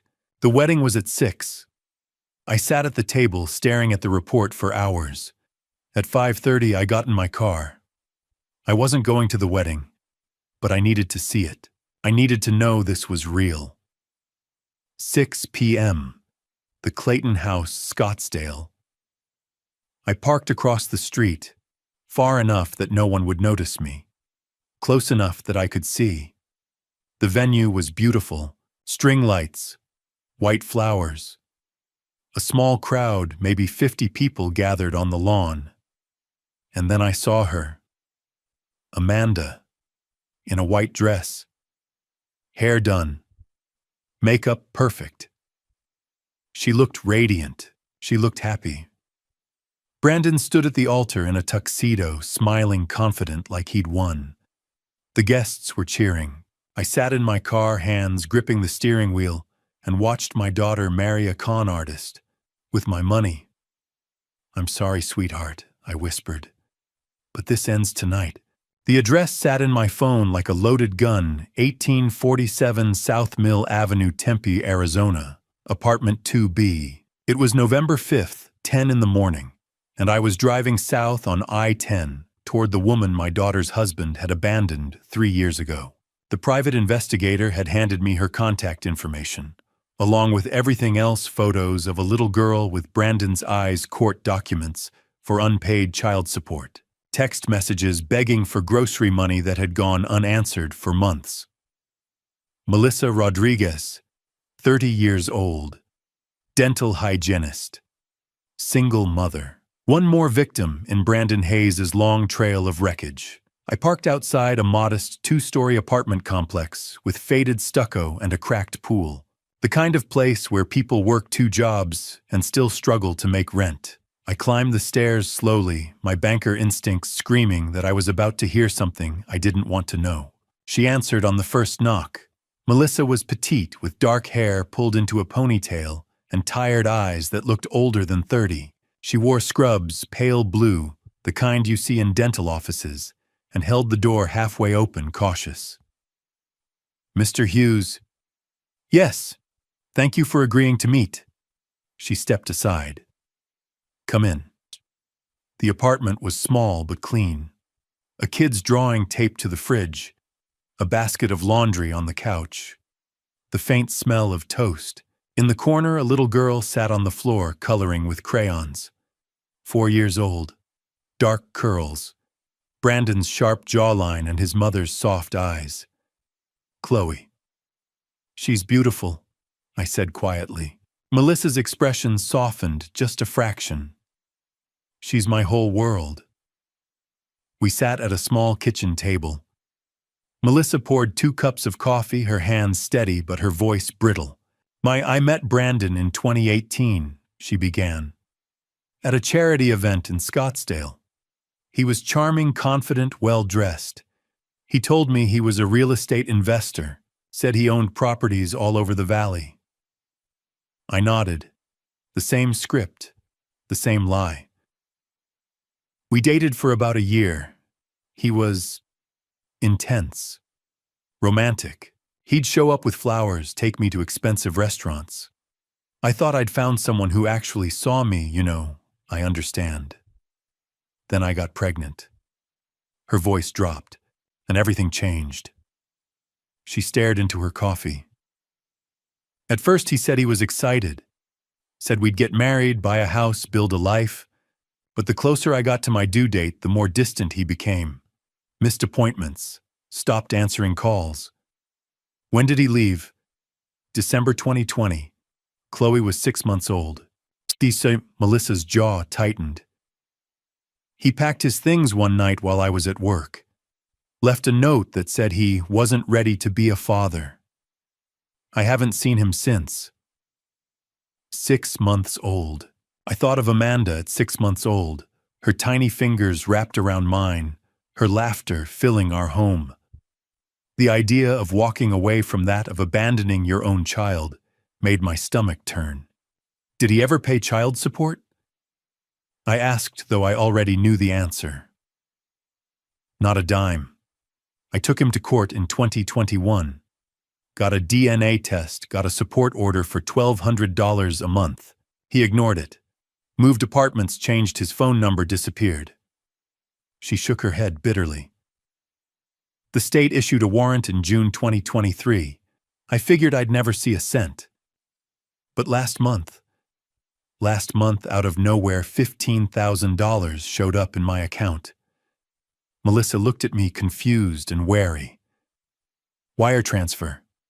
No note. No explanation. I didn't know what to think. My chest tightened. $15,000. October 24th. The same day, Amanda had wired $90,000 from my savings account. It was my money, I said quietly.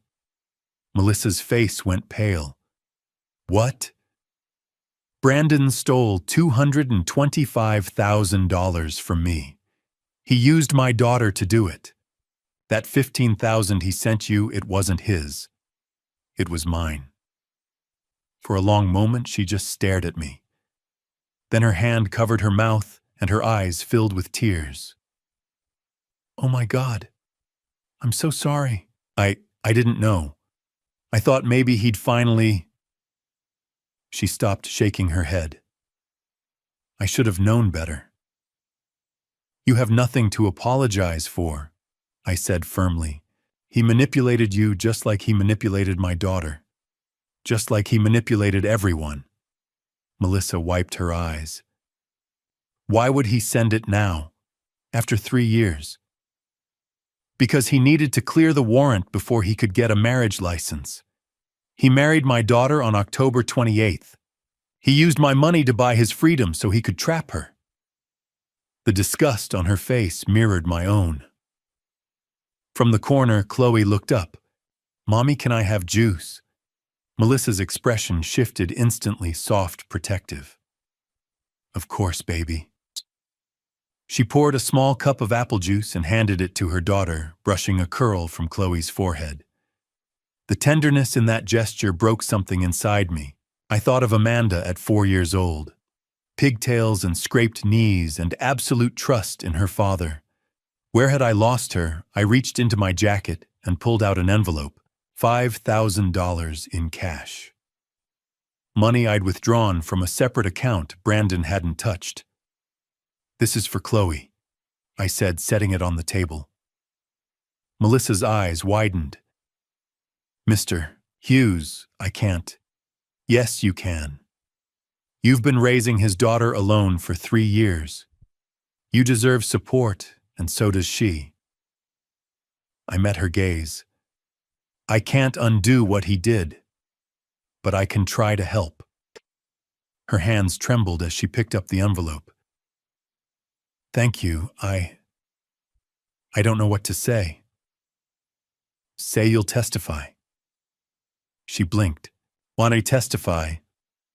Brandon is going to face charges for fraud, identity theft, elder abuse. If you're willing your testimony about the child, support the abandonment, the $15,000, it'll help put him away. Melissa looked at Chloe, then back at me. Her voice was steel. I'll testify. He needs to be held accountable for what he's done. Thank you. I stood. Melissa walked me to the door, Chloe trailing behind her, clutching a stuffed bunny. Mr. Hughes. I turned. Your daughter, do you think she knows about Chloe? I don't think so, but she will. Melissa nodded slowly. I hope she's okay. I hope she gets out before he destroys her too. So do I. I drove home in silence, hands tight on the wheel. Brandon Hayes wasn't just a con man. He was a destroyer of families. He left Melissa alone with a baby. He drained my life savings. He manipulated my daughter into betraying her own father, and he almost succeeded. But not anymore. Because now I had Melissa. I had the bank records. I had the evidence. And I wasn't going to let him destroy one more family. The call came on Friday night, 3 days after I met Melissa and Chloe. I was sitting in my kitchen, the same chair I'd occupied the morning I discovered the empty accounts, when my phone buzzed. Amanda's name lit up the screen. I let it ring twice before I answered. Hello, Amanda. Her voice was ice. We need to talk. No greeting, no pretense, just cold, surgical hostility. I'm listening. You need to drop the lawsuit. You need to call the bank and unfreeze the accounts.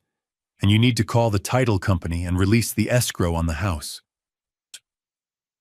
I leaned back in my chair, letting the silence stretch. Or Brandon and I will file a petition with the court to have you declared incompetent. We'll request a psychological evaluation, a guardianship hearing, and if necessary, we'll have you committed to a memory care facility. My stomach twisted, but I kept my voice steady. A memory care facility. That's right. Her tone was clipped, rehearsed. You're 58 years old.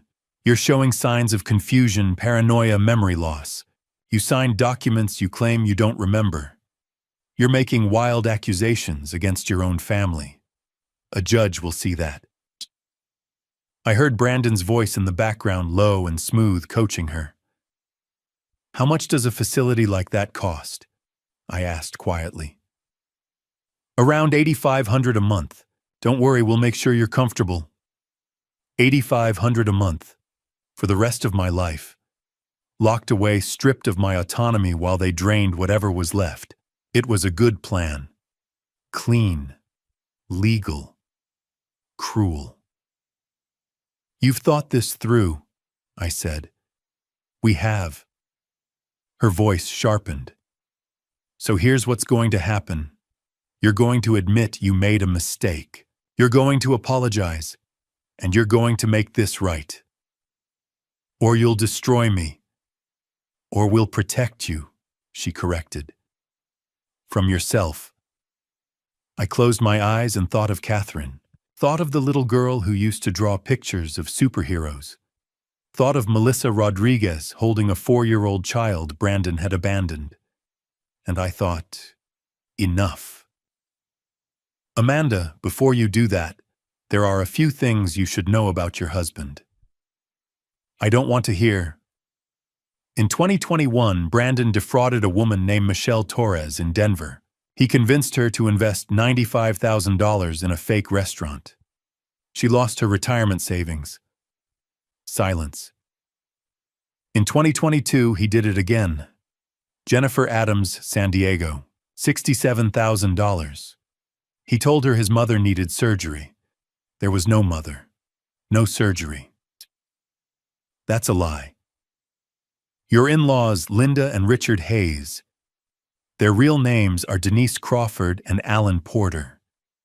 They're actors. Brandon paid them $4,500 to pretend to be his parents at that dinner in July. I heard her breath catch. And the best part, Amanda Brandon has a 4-year-old daughter. Her name is Chloe. Her mother is Melissa Rodriguez, a dental hygienist in Tempe. He hasn't paid a dime of child support in 3 years. He owes $42,000. There's a warrant out for his arrest. You're lying. He sent Melissa $15,000 on October 24th, the same day you wired $90,000 from my savings account.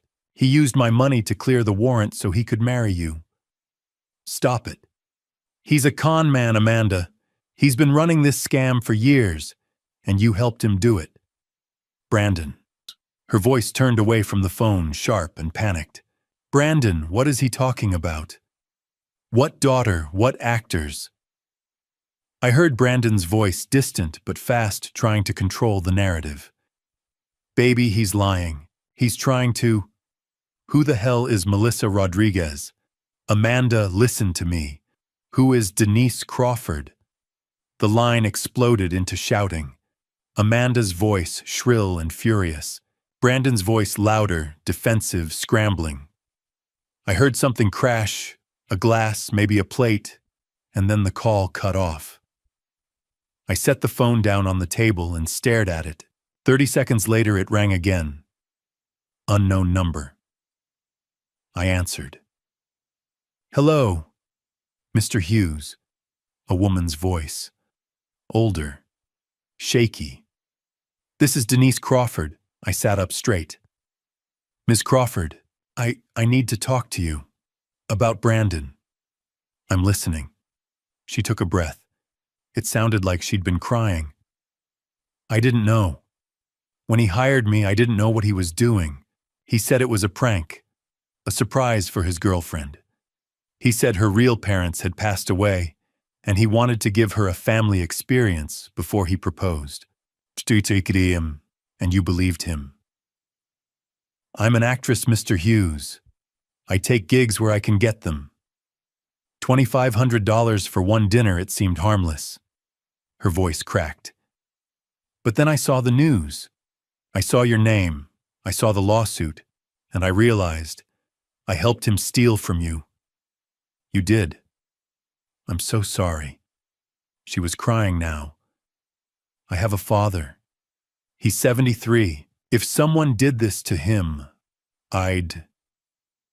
She stopped. I want to make this right. I'll testify. I'll give you everything, the contract, the text messages, the Venmo receipts. Whatever you need. I exhaled slowly. Thank you, Miss Crawford. I'm sorry, she whispered again. I'm so sorry. The line went dead. I sat there in the dark, phone in hand, the weight of the last 2 weeks pressing down on my chest like a stone. A knock at the door. I didn't move. Another knock. Warren, it's Frank. Open up. I let him in. Frank Donovan took one look at me and steered me back to the kitchen table. He didn't ask questions. He just made coffee, set a mug in front of me, and sat down. She called, I said finally. Amanda. She threatened to have me declared incompetent, put me in a memory care facility. $8,500 a month. Frank's jaw tightened. Jesus. Then I told her about Chloe, about Melissa, about the fake parents. I looked at him. She didn't know Frank. She had no idea. And now she does. I nodded. Frank leaned forward, his voice low and firm. Listen to me. You didn't destroy her marriage. You didn't ruin her life. You're saving her life. She doesn't see it that way. Not yet, but she will. He gripped my shoulder. Brandon Hayes is a predator. He was going to bleed her dry and leave her with nothing. You stopped him. I looked down at my coffee. I just wish it didn't have to be like this. I know. We sat in silence, 2 old men in a dark kitchen, while somewhere across the valley my daughter's world fell apart, and I couldn't do a damn thing to stop it. Sunday morning, November 10th. James Maxwell's office was quiet. The hallways empty except for the hum of the air conditioning and the distant sound of traffic on Camelback Road.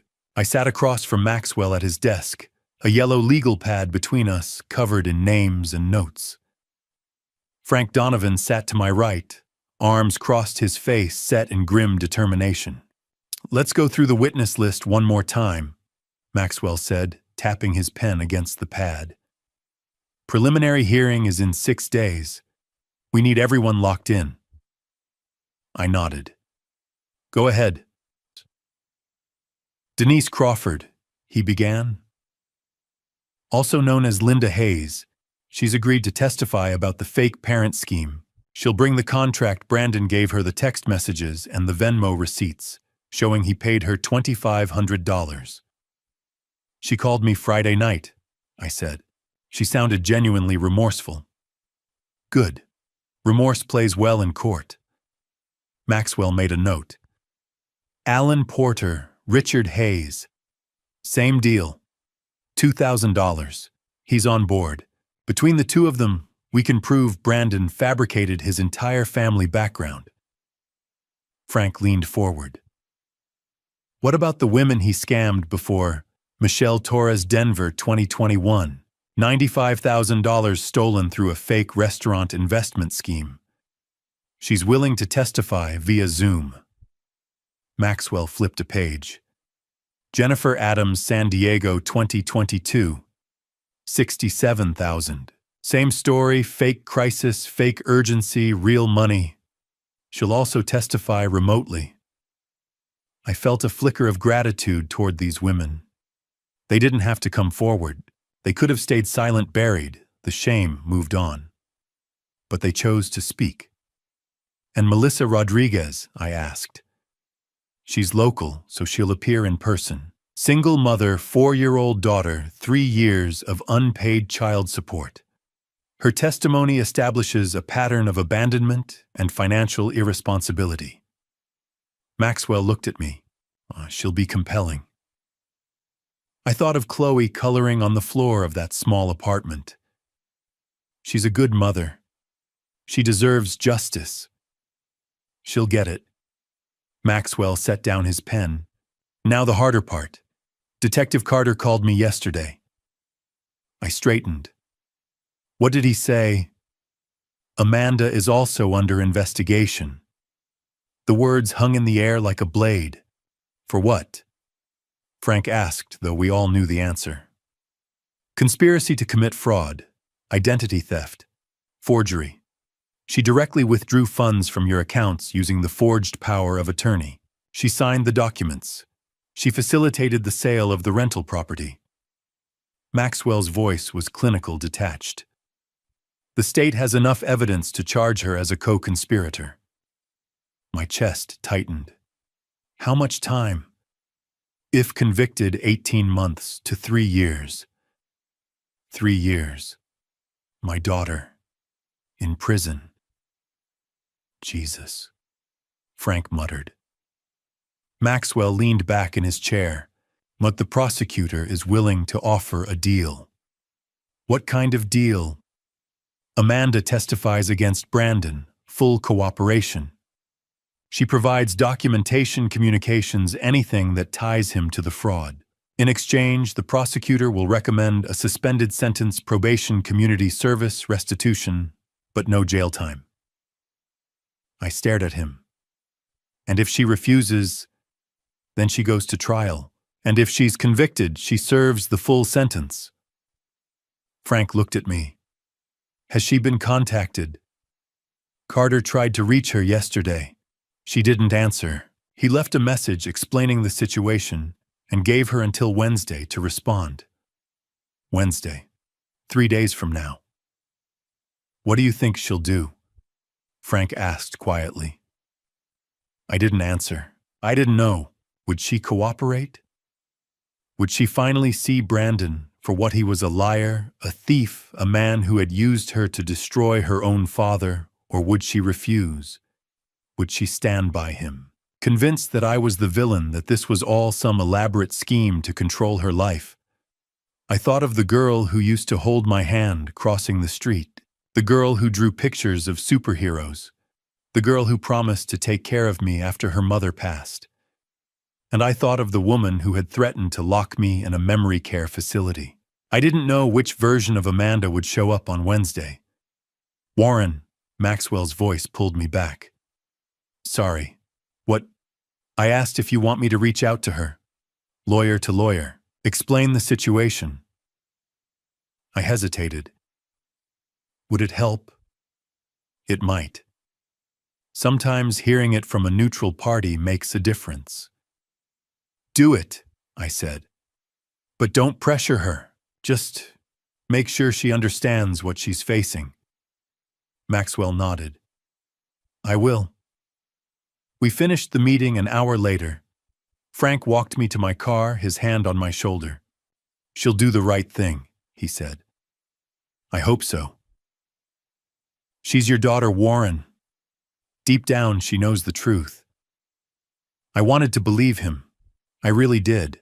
But I'd spent the last 2 weeks learning that the people you trust the most can hurt you the deepest. The night of November 15th, I lay awake in bed, staring at the ceiling. Tomorrow was the preliminary hearing. Tomorrow a judge would decide whether there was enough evidence to move forward with charges against Brandon Hayes. And somewhere across the valley, Amanda was making a choice. Cooperate and save herself. Refuse and go down with the man who had destroyed us both.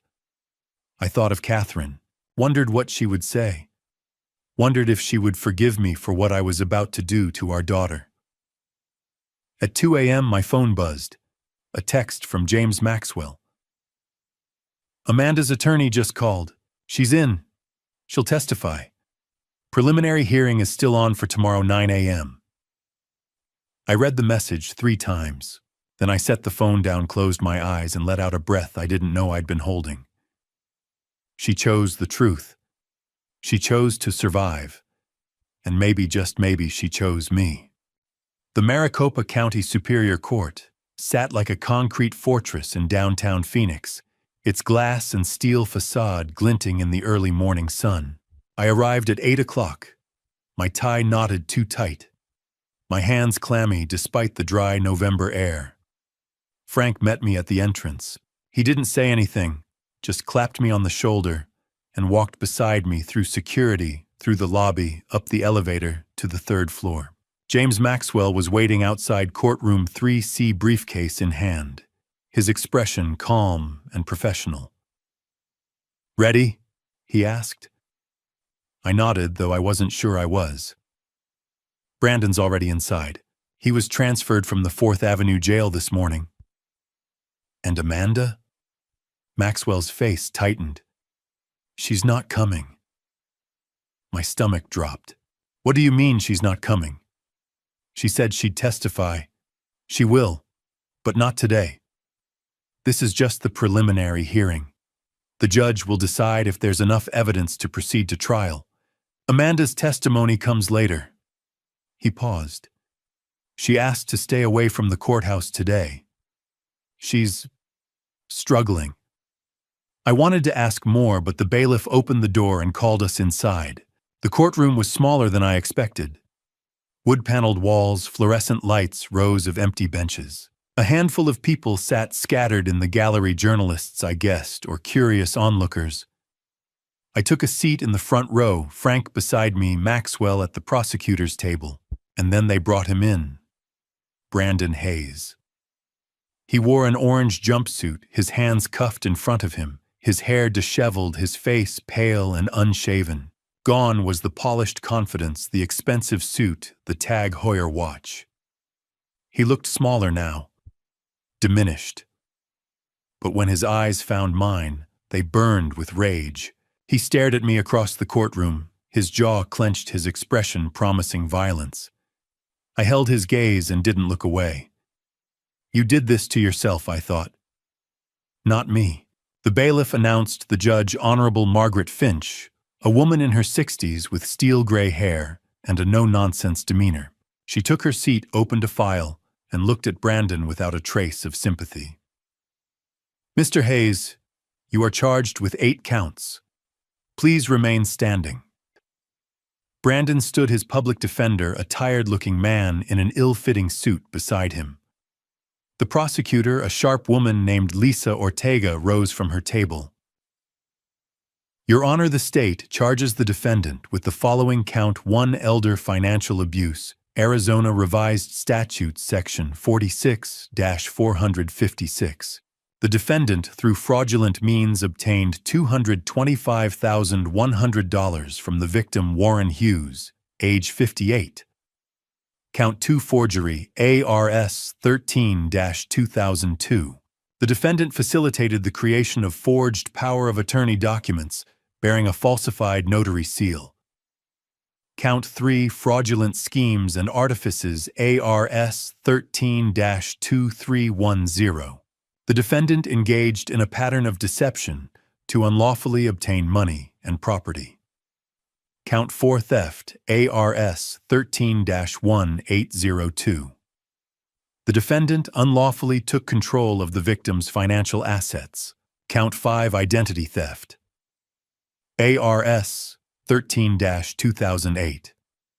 The defendant used falsified documents to impersonate authorized authority over the victim's accounts.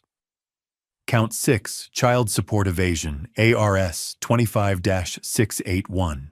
The defendant owes $42,000 in unpaid child support and has evaded legal obligations for 3 years. Counts 7 and 8. Additional conspiracy and fraud charges related to prior victims in Colorado and California. Judge Finch looked at Brandon. How do you plead? Brandon's lawyer cleared his throat. Not guilty, Your Honor. Noted. Ms. Ortega, call your first witness. For the next 2 hours, I watched the case against Brandon Hayes unfold like a landslide. Denise Crawford took the stand first. She was nervous, her voice shaking, but she told the truth. She described the contract, the $2,500, the text messages, where Brandon had coached her on what to say at the dinner. She presented the Venmo receipts, the fake script he'd given her. Brandon's face went red. Alan Porter followed. Same story. $2,000. A paid performance. He handed over his contract and his phone records. Brandon whispered furiously to his lawyer. Melissa Rodriguez was next. She sat in the witness chair with quiet dignity, her hands folded in her lap, and told the judge about Chloe, about the abandoned pregnancy, about 3 years of silence, 3 years of unpaid support. About the sudden $15,000 payment on October 24th, the same day my savings account had been drained. Brandon stared at the table. Then came the Zoom testimony. Michelle Torres, calling in from Denver, described how Brandon had convinced her to invest $95,000 in a non-existent restaurant. Her voice broke when she said she'd lost her retirement savings. Jennifer Adams from San Diego recounted a nearly identical scam. $67,000, a fabricated story about his mother's surgery. No mother, no surgery. By the time the last witness finished, Brandon looked like a cornered animal. Judge Finch reviewed her notes. Mr. Hayes, I find sufficient evidence to bind you over for trial on all 8 counts. Bail is set at $500,000. $500,000. Brandon's lawyer leaned over, whispered something. Brandon's face went ashen. Your Honor. The lawyer said, my client does not have the resources. Then he'll remain in custody until trial. Judge Finch's gavel came down. We're adjourned. Brandon was led away in handcuffs. He looked back once, his eyes locking on mine. I didn't flinch. Outside the courthouse, the desert sun beat down on the pavement, shimmering in waves of heat. I loosened my tie and took a breath. Detective Daniel Carter approached, his badge clipped to his belt. Mr. Hughes. A word. Frank and Maxwell stepped aside. Carter lowered his voice. We'll be issuing a warrant for your daughter within 48 hours. Conspiracy, fraud, forgery. She'll need to turn herself in. My chest tightened. She agreed to cooperate. I know, and that'll help her. But she still committed crimes. The law doesn't care if she was manipulated. Carter's expression softened. I'm sorry. I know this isn't easy. Will she go to jail? Depends on the judge. If she cooperates fully, testifies, shows remorse, probably probation. But she'll have a record. I nodded slowly. Thank you, Detective. He walked away. I stood there on the courthouse steps, the noise of the city buzzing around me, cars, voices, the distant wail of a siren. My phone buzzed. A text. Unknown number. I opened it. Dad, I need to talk. Amanda. I stared at the screen. 4 words. After 2 weeks of silence. After threats lies theft. Dad. I need to talk. Frank stepped beside me. What is it? I showed him the message. He exhaled slowly. What are you going to do? I looked up at the courthouse, then back at the phone. I don't know, I said quietly. But I knew I couldn't ignore her. Not yet. If you're invested in Warren's journey, comment waiting so I can feel your support. Before we continue, the upcoming part has creative elements woven in for impact. If that's not your style, you're welcome to close the video now. Totally understandable. The cafe in Old Town Scottsdale was quiet at 4 in the afternoon. I sat near the back, black coffee untouched, waiting. Amanda walked in 7 minutes late. I almost didn't recognize her. No makeup, hair in a messy ponytail, oversized gray sweater jeans. Her eyes were red and swollen, her face pale. She looked like she hadn't slept in days. She sat down across from me without a word. Hi, Dad. Her voice was barely audible.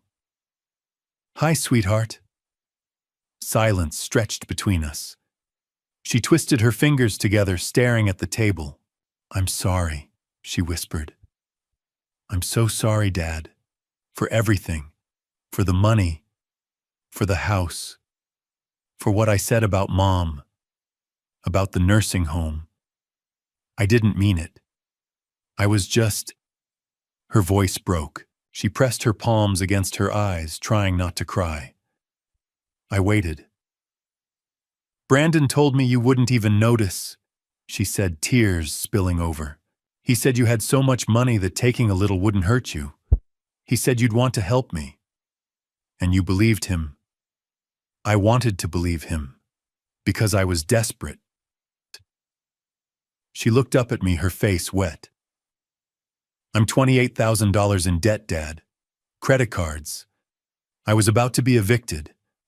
I didn't know what to do. $28,000. Why didn't you come to me? I asked quietly. Why didn't you just ask? She shook her head. Because I was ashamed. Because I didn't want you to think I was a failure. Her voice dropped. And because after Mom died, you disappeared. Not physically, but emotionally. You were there, but you weren't there. I tried to talk to you, but you didn't want me. You wanted her. The words hit like a punch. I felt like I lost both my parents that day, she whispered. And I've been trying to get you back ever since. I stared at her, my throat tight. She was right. After Catherine's accident, I'd fallen into grief so deep I couldn't see daylight. I'd stopped answering calls, stopped living. I'd abandoned my daughter when she needed me most. Amanda, I said, my voice rough. I'm sorry. I didn't know. I know you didn't. That's why I didn't say anything. She wiped her eyes. Brandon knew. He knew I was angry. He knew I felt abandoned. And he used it. He told me you owed me. That taking the money wasn't stealing it, was taking what was already mine. And now I know he lied about everything. The investments, the properties, his parents, his whole life. Her face twisted with shame. I helped him steal from my own father, and I can't take it back.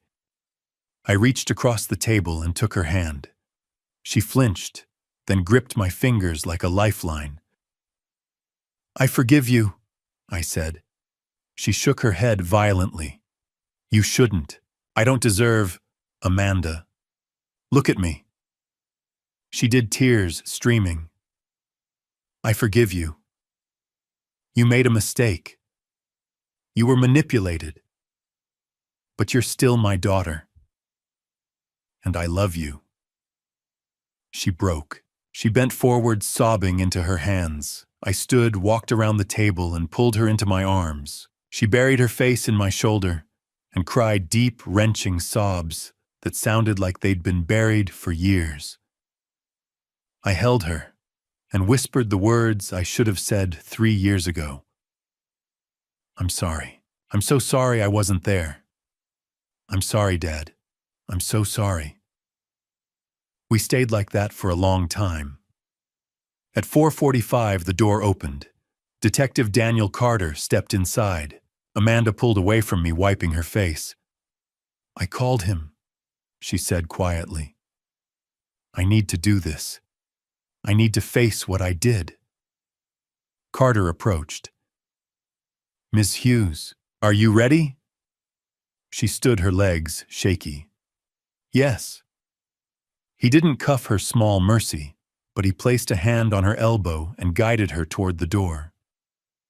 Amanda stopped and turned back. Do you really forgive me? I looked at my daughter, broken, ashamed, desperate for grace. I already have, I said. But you need to forgive yourself first. She smiled just a little and nodded.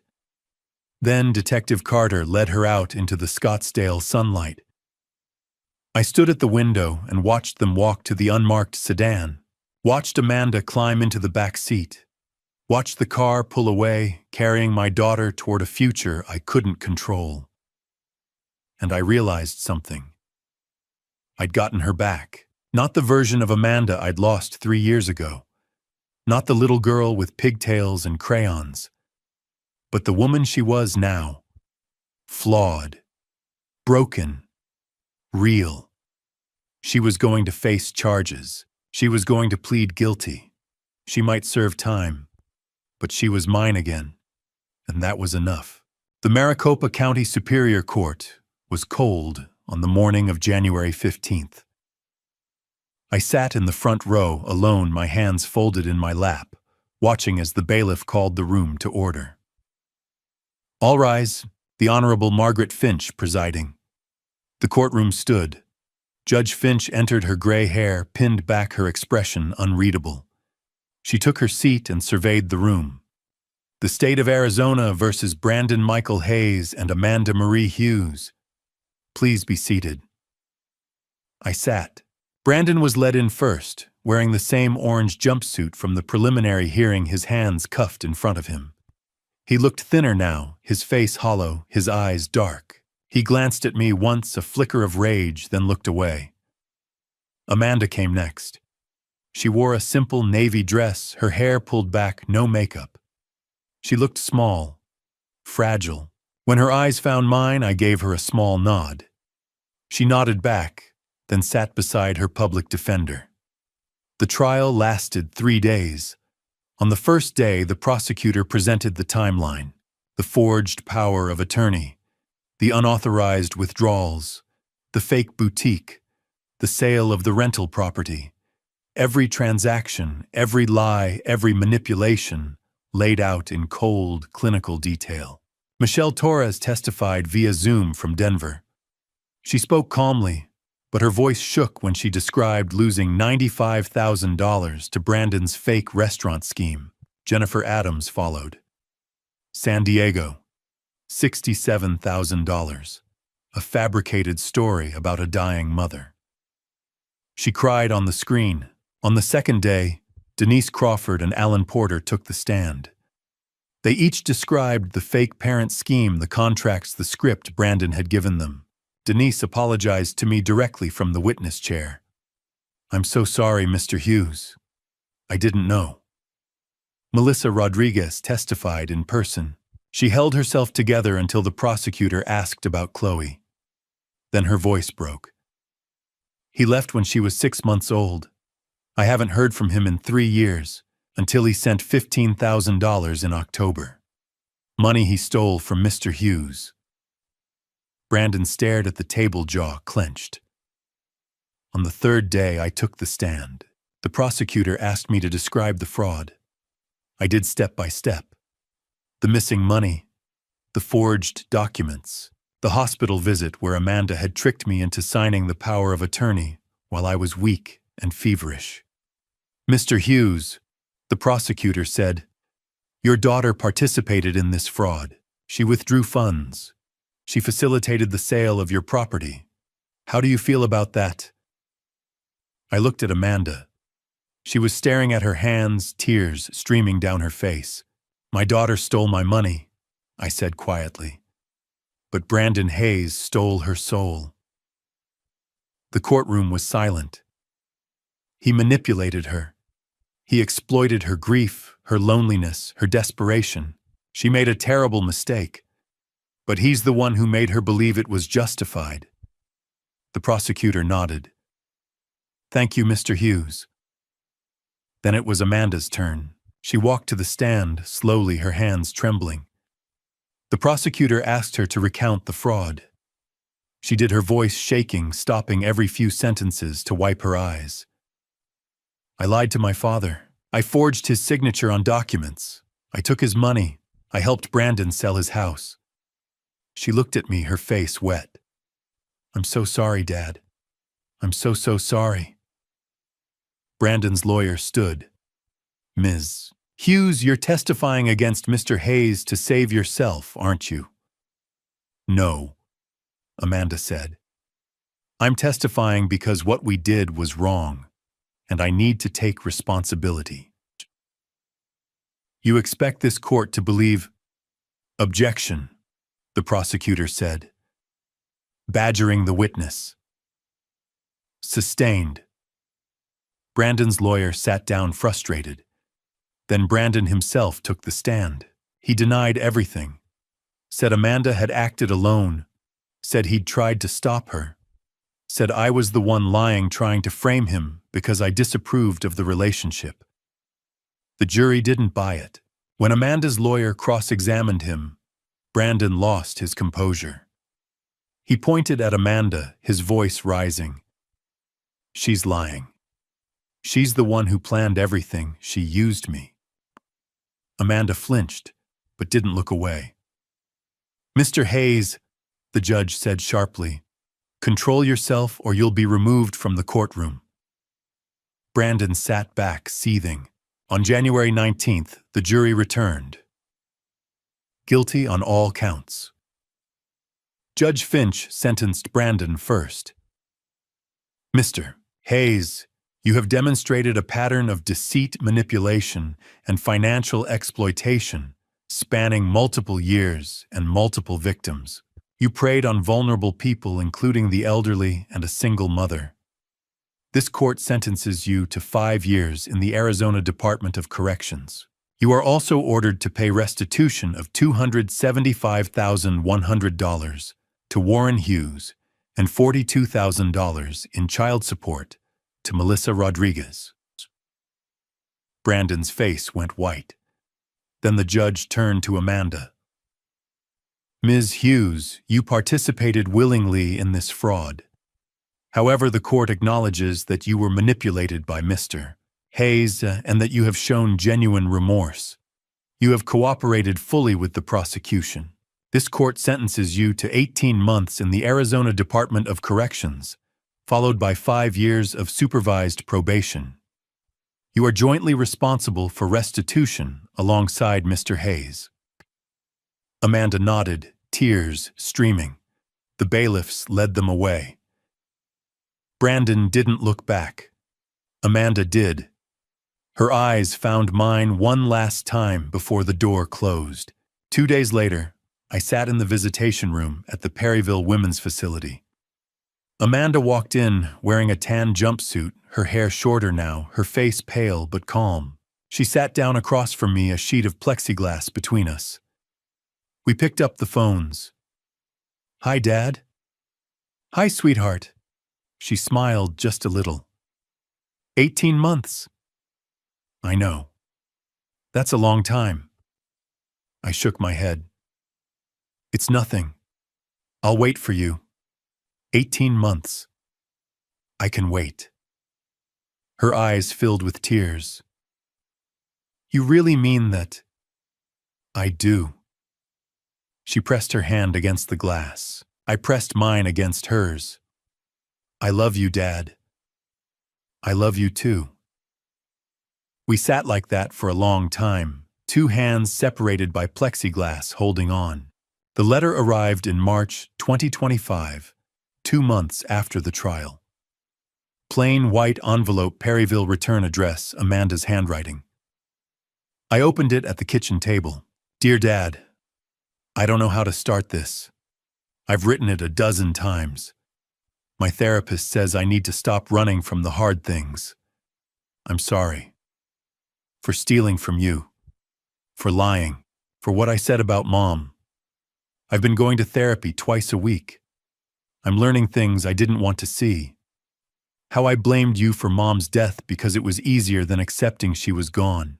How I let Brandon manipulate me. How I convinced myself stealing wasn't really stealing because I was angry. None of it was your fault, Dad. You were grieving. You were human. I don't expect you to forgive me. I just need you to know I'm trying to become the person you raised me to be. The person Mom would have wanted me to be. I love you, Dad. Amanda. I read it 3 times, then folded it carefully. That night I wrote back. Dear Amanda, I received your letter. Thank you for being honest. You don't need to keep apologizing. I've already forgiven you. What you need to do now is forgive yourself. I'm proud of you for going to therapy. That takes courage. I want you to know something. No matter what you did, no matter what happens, I choose to love you. That's not conditional. It's just true. 18 months will pass. I'll be here when they do. Love, Dad. I mailed it the next morning. The months that followed were quiet. Spring turned to summer, summer to fall. The house felt empty, but it was a different kind of empty. Not hollow grief, but waiting. In April, Frank convinced me to volunteer at the Phoenix Public Library again. I started teaching elder financial abuse workshops twice a month. I told my story carefully without names and watched seniors lean forward taking notes. "How did you know something was wrong?" someone asked. "I didn't. Not at first. I trusted the person who hurt me. That's what makes it so hard." After one session, a man in his 70s approached me, hands shaking. "My son's been taking money from my account. I didn't know who to tell." I gave him James Maxwell's card. "Call this lawyer. He'll help you." The man's eyes filled with tears. "Thank you." I thought of Amanda, how easily I could have stayed silent. But I hadn't. And maybe this man wouldn't either. In June, I used part of the restitution money trickling in from Brandon's prison wages and set up a small fund. $5,000. The Catherine Hughes Elder Protection Fund. Money to help other victims pay for legal fees, counseling basic needs. Frank helped me file the paperwork. Catherine would be proud. I hope so. Letters from Amanda came every 2 weeks. She told me about therapy sessions, her job in the prison library, the book club she'd joined. She told me about the women she'd met, all trying to survive their mistakes. "There's a woman here named Maria. She embezzled money to pay for her daughter's cancer treatment. She's been here 3 years. She says the hardest part isn't the time, it's the guilt. I understand that now." I wrote back every time. Short notes, updates about the house, Frank's terrible golf game, the workshops, the fund. "You're doing good work, Dad," she wrote in October. "I'm proud of you." I cried when I read that. In November, Frank invited me to Thanksgiving at his daughter's house. I almost said no. The thought of celebrating while Amanda sat in a cell felt unbearable. But I went. Frank's grandkids ran around shrieking. His daughter handed me a plate of turkey. I ate, smiled when I was supposed to. On the drive home, Frank asked, "You doing okay?" "I'm managing." "She'll be out in 7 months." "I know." December came. I put up a small Christmas tree for the first time since Catherine passed. I hung a few ornaments, plugged in the lights, and stared at it. On Christmas Eve, I wrote Amanda. "Dear Amanda, I miss you. I don't say that enough, but it's true. I put up a tree this year. Maybe because I wanted to remember when you were little. Maybe because I needed to believe good things can come back. 6 more months. We're almost there. Merry Christmas, sweetheart. Love, Dad." January arrived cold and clear. I marked days on the kitchen calendar. 18 months minus 13, 5 to go. In February, Amanda's letter was different. "Dear Dad, I've been thinking about what happens when I get out. I'm scared. Scared I won't find a job. Scared people will judge me. Scared I'll disappoint you again. But I'm also hopeful. I've changed, Dad. I understand now what I did, not just to you, but to myself. I let anger and fear make my decisions. I won't do that again. I don't know what my life will look like in 4 months, but I know I want you in it. If you'll still have me. Love, Amanda," I wrote back immediately. "Dear Amanda, of course I'll have you. You're my daughter. That hasn't changed. It never will. You're going to be okay, better than okay. You're going to build a life you're proud of. And I'll be here to help however I can. 4 more months. I'm counting down with you. Love, Dad." On the last night of February, I sat on the back porch wrapped in a jacket staring up at the desert sky. The stars were bright and endless. I thought about the last 18 months, the theft, the trial, the letters, the waiting. I thought about Catherine, about the promise I'd made to protect our daughter. I'd failed for a long time, but in the end I'd kept it. I reached into my jacket and pulled out a folded piece of paper. Amanda's drawing from 1999. My daddy the hero. The crayon lines faded the paper soft. I stared at it for a long time. We made it, Catherine. I whispered into the cold desert air. 4 more months. We're going to make it. And for the first time in years, I believed it. When I look back at everything that happened, I don't just see betrayal. I see my own silence, my own grief, my own blindness. This wasn't only a family story about money. It was a family story about distance pride and the dangerous things we don't say out loud. I thought being strong meant handling pain alone. I was wrong. If you take anything from this family story, let it be this. Don't ignore red flags just because they come wrapped in love. Don't sign what you haven't read. Don't assume your children are fine because they smile. And don't disappear emotionally the way I did after my wife died. That vacuum became the space someone else stepped into. People may call what I did dad revenge, but it wasn't revenge. Real dad revenge isn't about destroying your child. It's about stopping the person destroying them. And sometimes painful truth is the only form of protection. If there was any dad revenge in this journey, it was aimed at deception, not at my daughter. Justice matters, accountability matters, but so does grace. I believe God does not waste pain, He uses it to refine us. I lost money, I lost peace, but I found my daughter again. And that is worth more than any account balance. Now, from my heart to yours, thank you for staying with me until the end of this journey. Leave a comment and tell me, what would you do if you were in a father's place, betrayed by his own child, yet forced to choose between justice and mercy? I truly want to hear your perspective. If this story moved, you consider subscribing so you don't miss future episodes. Please note, while inspired by real-life social issues, certain elements have been dramatized for storytelling.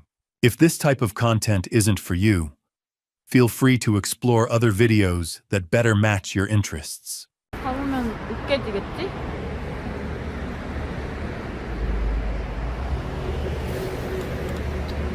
아,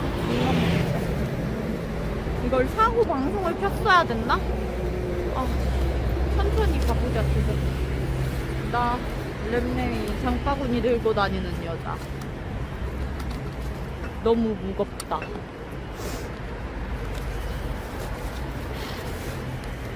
아이.